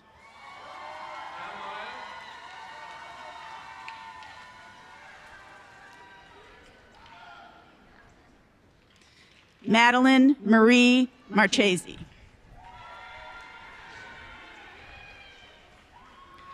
Joshua Finch Markley. David Helsel Marsh. It's Jacob, by the way. Jacob Masterson. James Jacob Masterson. Naomi July Mathewson. Amelia James Maxim. Victoria Elizabeth May.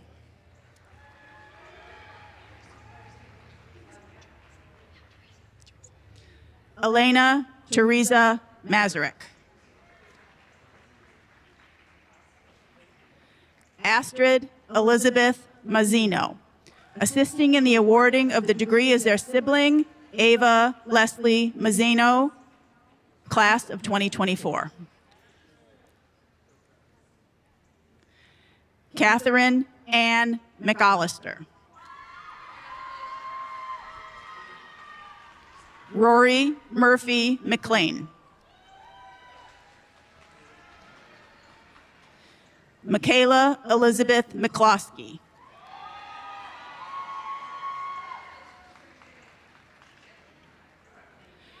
Doretta Clara McCulley. Ian Young McKenzie. Aaron Cleary McMahon.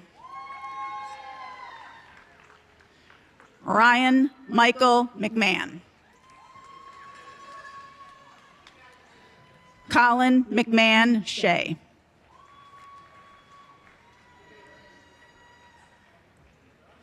Sylvie Jane McMakin Marsh.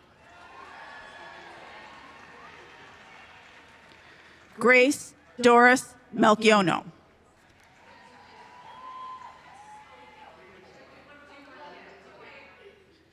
Jacqueline Bauna Marguerite Meredith. Isa Christine Mester.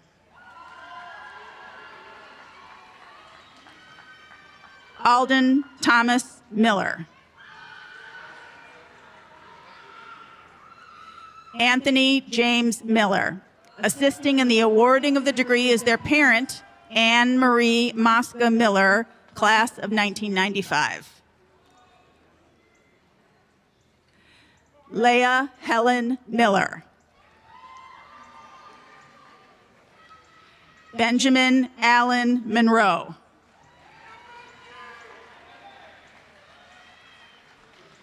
Marin Elena Moore. Assisting in the awarding of the degree is their parent, Pamela Dietrich Moore, class of 1992. Mel Sophia Morales. Grace Catherine Morrison. Taylor Rose Morrow. Jordan Alexandra Moskowitz.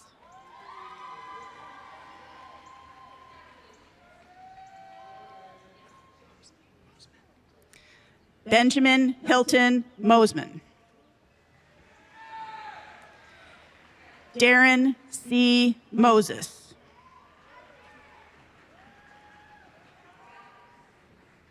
Georgia Mugisha. Matthew Cullen Mulhern. Aziz Muminov. Finn Murray Campbell.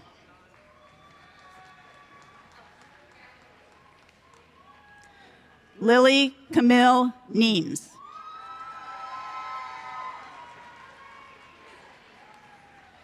Luke Jedrick Nemeth. Olivia Crystal Nye. Kung Wei Nguyen. Min Quang Nguyen.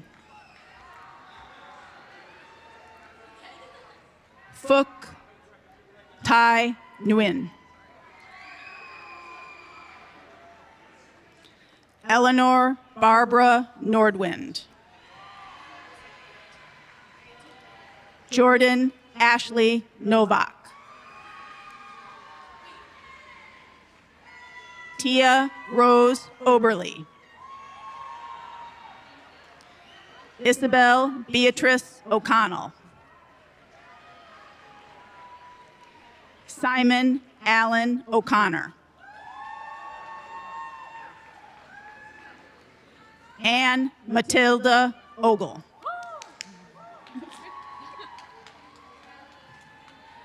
Andrew Roosevelt O'Keefe. Erin Elizabeth Olsavsky.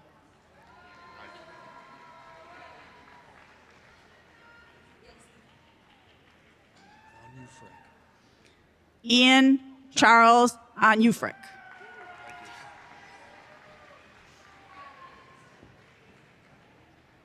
William James Orcutt. Jared William Orlov.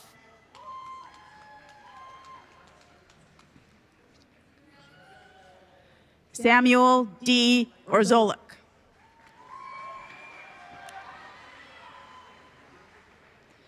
Maisie Lynn Palavita.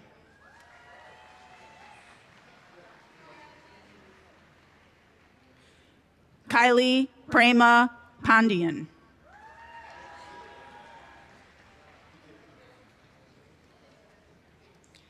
Ethan Vindoth Pearlstein.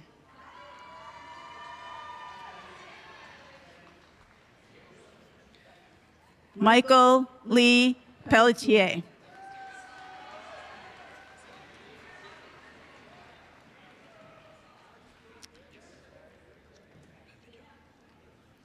Alexander Peter Antero Pelica.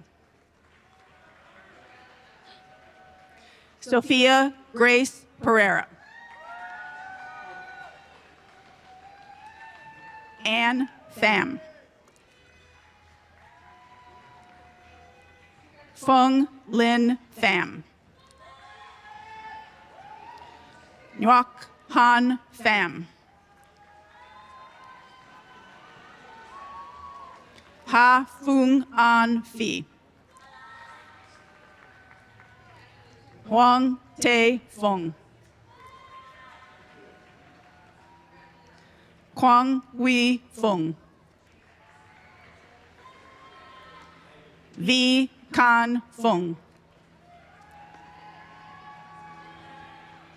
Ella Marie Pegrossi. Robert Stanley Pimentel.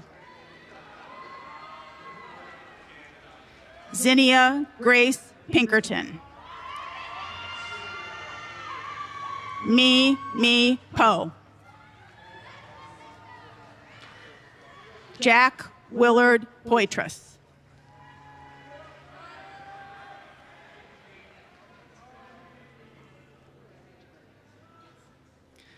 Sophia Genoveva Porco.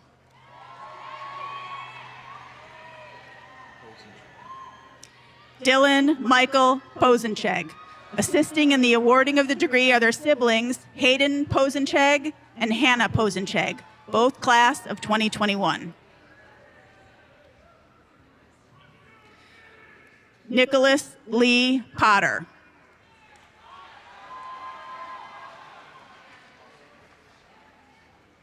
Lorenzo Anderson Prevost.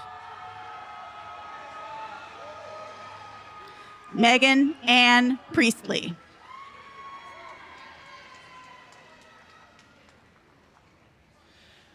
Jadisha Madeline Perano Rosado.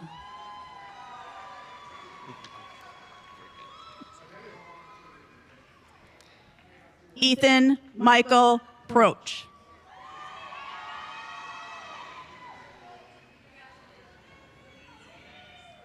Anna Constance Purvis. Anna Ryan Radigan. Patrick Seamus Rafferty.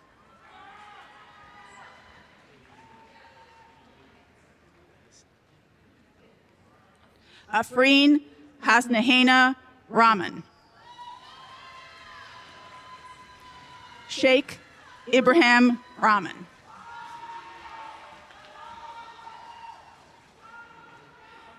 Vincenzo Thomas Randazzo.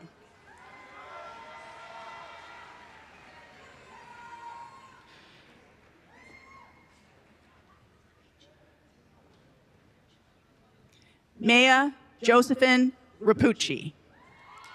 Assisting in the awarding of the degree is their aunt, Marisa C. Facilio, class of 1997. Ashlyn E. Reeder.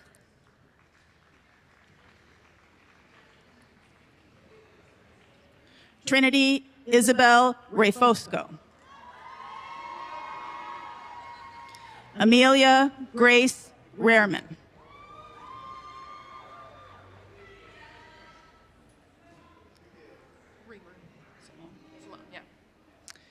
Delaney Grace Salone Reamer. Kaylee Elizabeth Renner. Trevor Wolf Richwine. Sanskriti Rijal. Max Morris Rimler. Lena Ann Rimmer.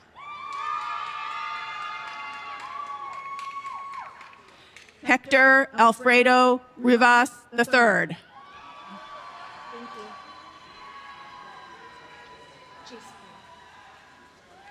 Jace Marie Riviera Olivo. Olivia Jean Rizzi. Annie Rodriguez Alcala.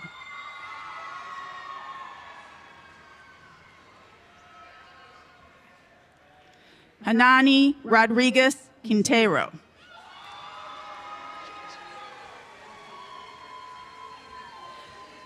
Elena Nicole Rangioni.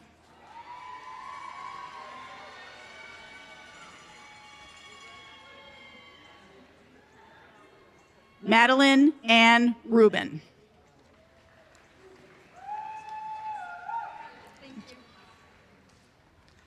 Lauren Elizabeth Rubinson.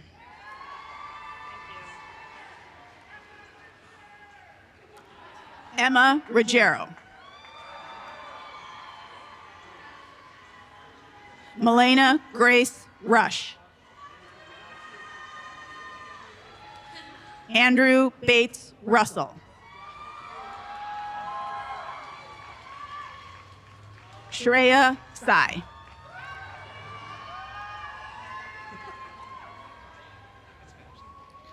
Isla Salkich.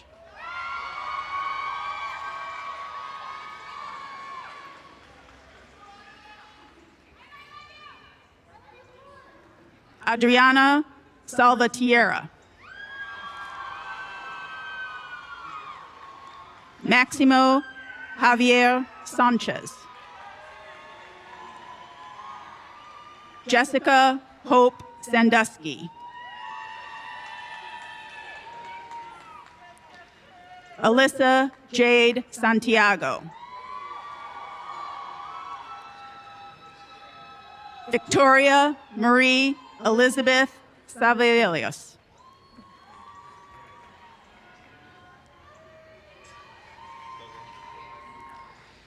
Jilly Rose Schmidt Key.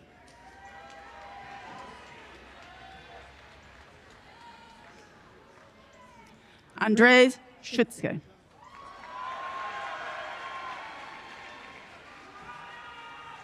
Benjamin Schweigert.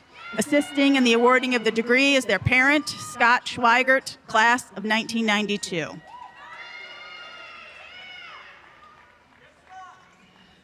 Delilah Sophia Seaman.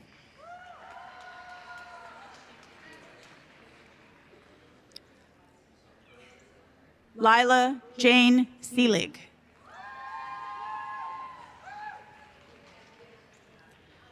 Zara Ali Shah.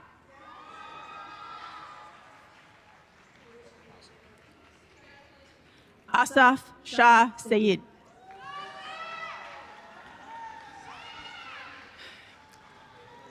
Dennis Konstantinovich Sharpilo.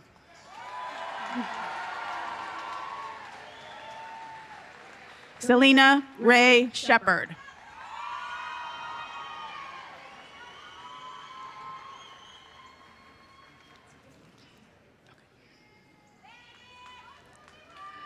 Scott Shim.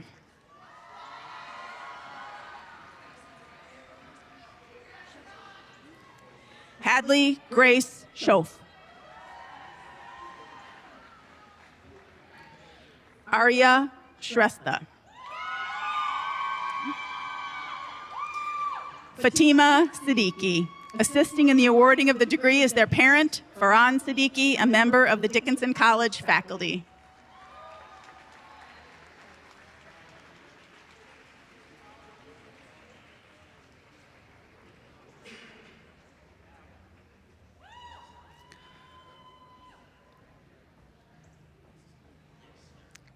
William Single V.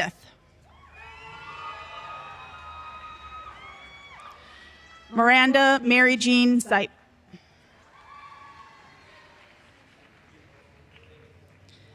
Natalie Amanda Slusser. Jennifer Antoinette Smith. Joshua Michael Smith. Joseph Michael Smith. Sean Egan Soboleski.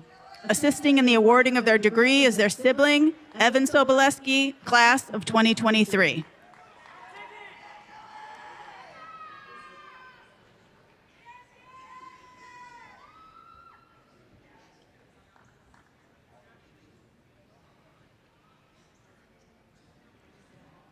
Ethan William Sodal.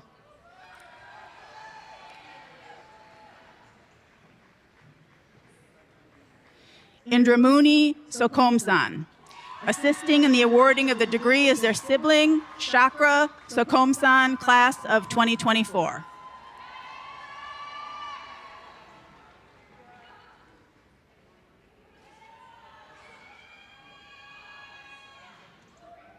Ezra Rose Sankrant.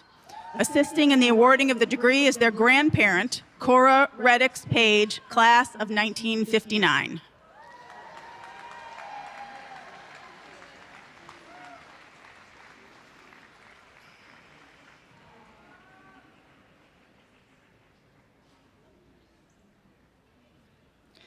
Jenna Allison Spear.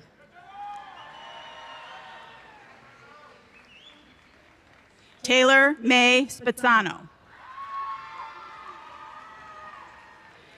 Alexander Bentley Spiegel. Madeline Lily Saint Amand.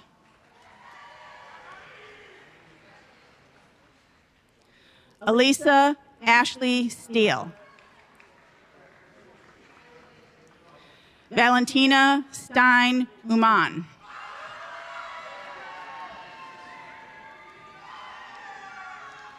Maya Adams Stichter. Skylar Francis Stimson. Reed Pearson Stone.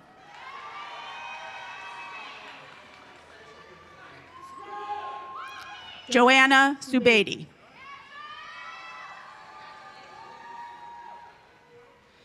Kiran Doshi Subramonian. Cormac Benjamin Sullivan. Emily England Sullivan. Lily Fuyi Sullivan. Mel L. Sumner.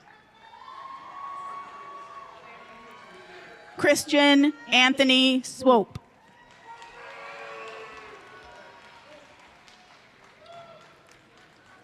Matthew Harvey Tabrisky. Madeline Tade. Molly Ann Tate. Alice Sky Thompson.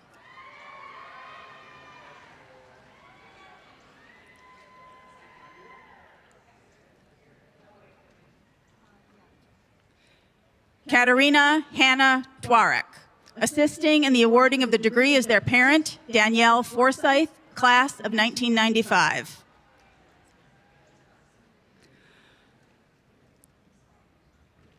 Fung Mi Tu Tong. Ian Mateo Luther Trabuco.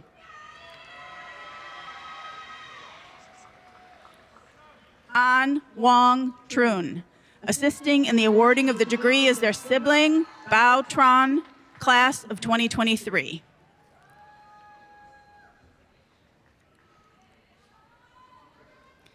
Min Quang Trin.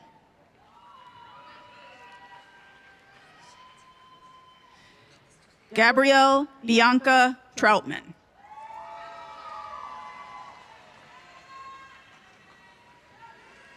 Julia Adeline Tuleshki.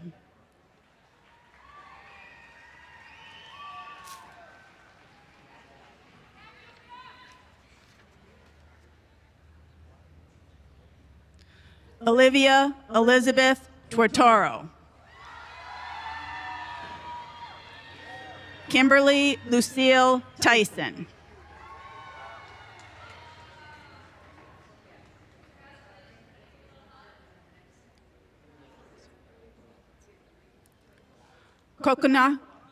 Konoka Uematsu.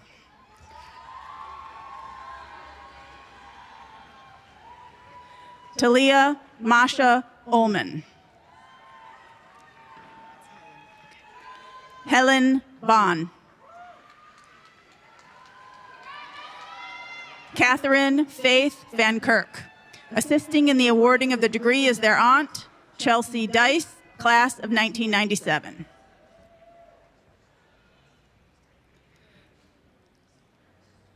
Luke Anders Vance.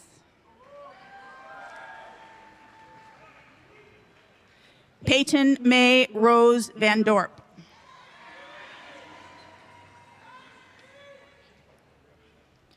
Ella Virginia Van Story. Alexandra Lane Varner. Robin Varol.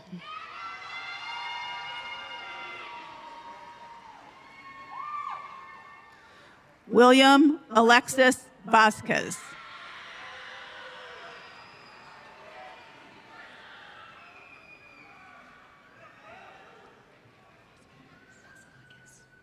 Catherine Ann Vasilakis. Anthony Joseph Verdi.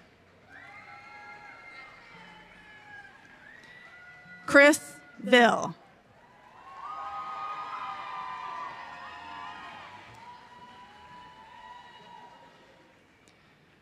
Fa Zui Ein Vu.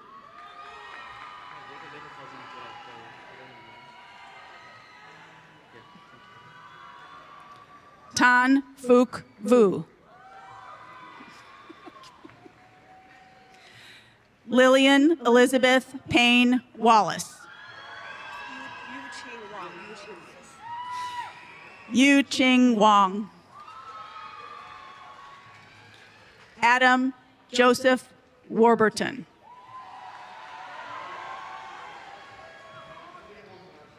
Annalise Nicole Warner. Claire Maria Wayne. Braden George Weiss. Mason Cole Weller. Kira Michelle Welliver. Hayden W. Wellman. Milo Forrest Wessel. Olivia Rain Wetzel. Emily Faith Whalen. Molly Whitaker.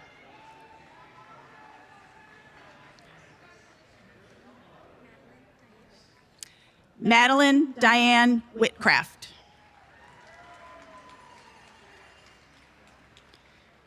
David Charles Whitmer, Jr. Kate Strine Wilcox. Assisting in the awarding of the degree is their parent, John M. Wilcox, class of 1989.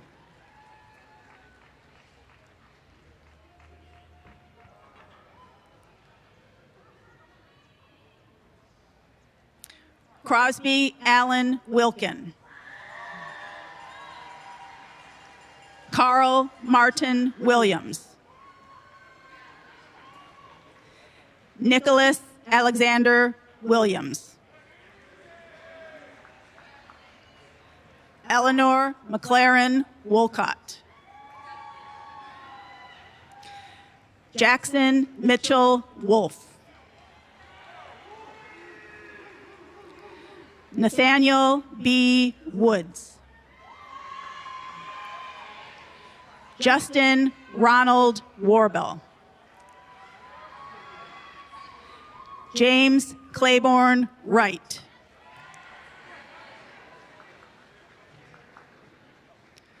Soliana Yimtatu.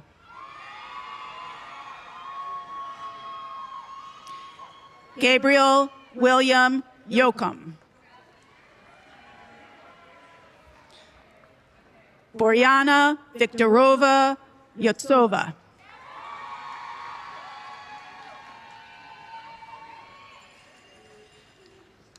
Ishraq Zaman.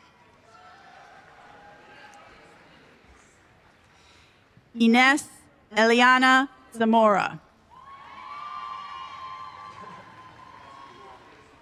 Bria Rose Zegarelli.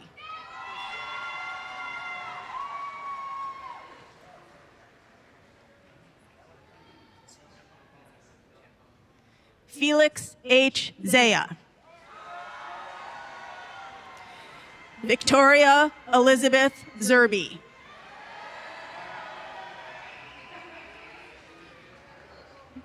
Jishan Agnes Jean. Yuanyi Chong.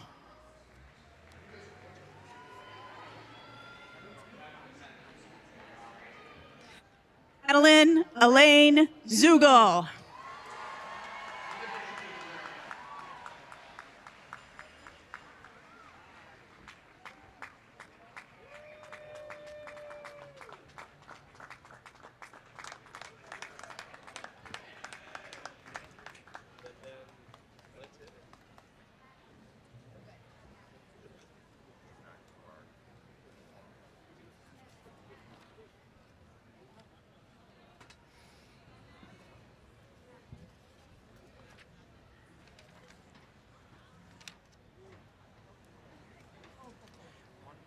I now invite members of the college choir to come forward and lead us in the singing of the alma mater. As they come forward, I would like to point out one other tradition of our commencement ceremonies. Some of you may have noticed students with various colored hats serving as ushers. All are the newest members of our honorary hat societies. Just moments ago, several women with blue hats walked through the crowd in procession. These are the new rising senior members of Wheel and Chain, which was founded in 1924 and recently celebrated its 100th anniversary. Since 1981, this organization has had the honor of ringing the Denny Bell to signify the conclusion of the commencement ceremonies. After walking through the gathered crowd, they stand in line on the sidewalk leading from Old West diagonally to the corner nearest the Denny Bell Tower. At the conclusion of the alma mater, the women will throw their hats in succession, signaling the member in Denny Hall to ring the bell 2 times, then 6 times again in honor of the class of 2026. Now, one last item, the College Marshal has asked that I remind all graduates and guests to remain in your seats after the ringing of the Denny Bell. Graduates will be guided by assistant marshals for the recessional. Now, join us in the singing of the alma mater.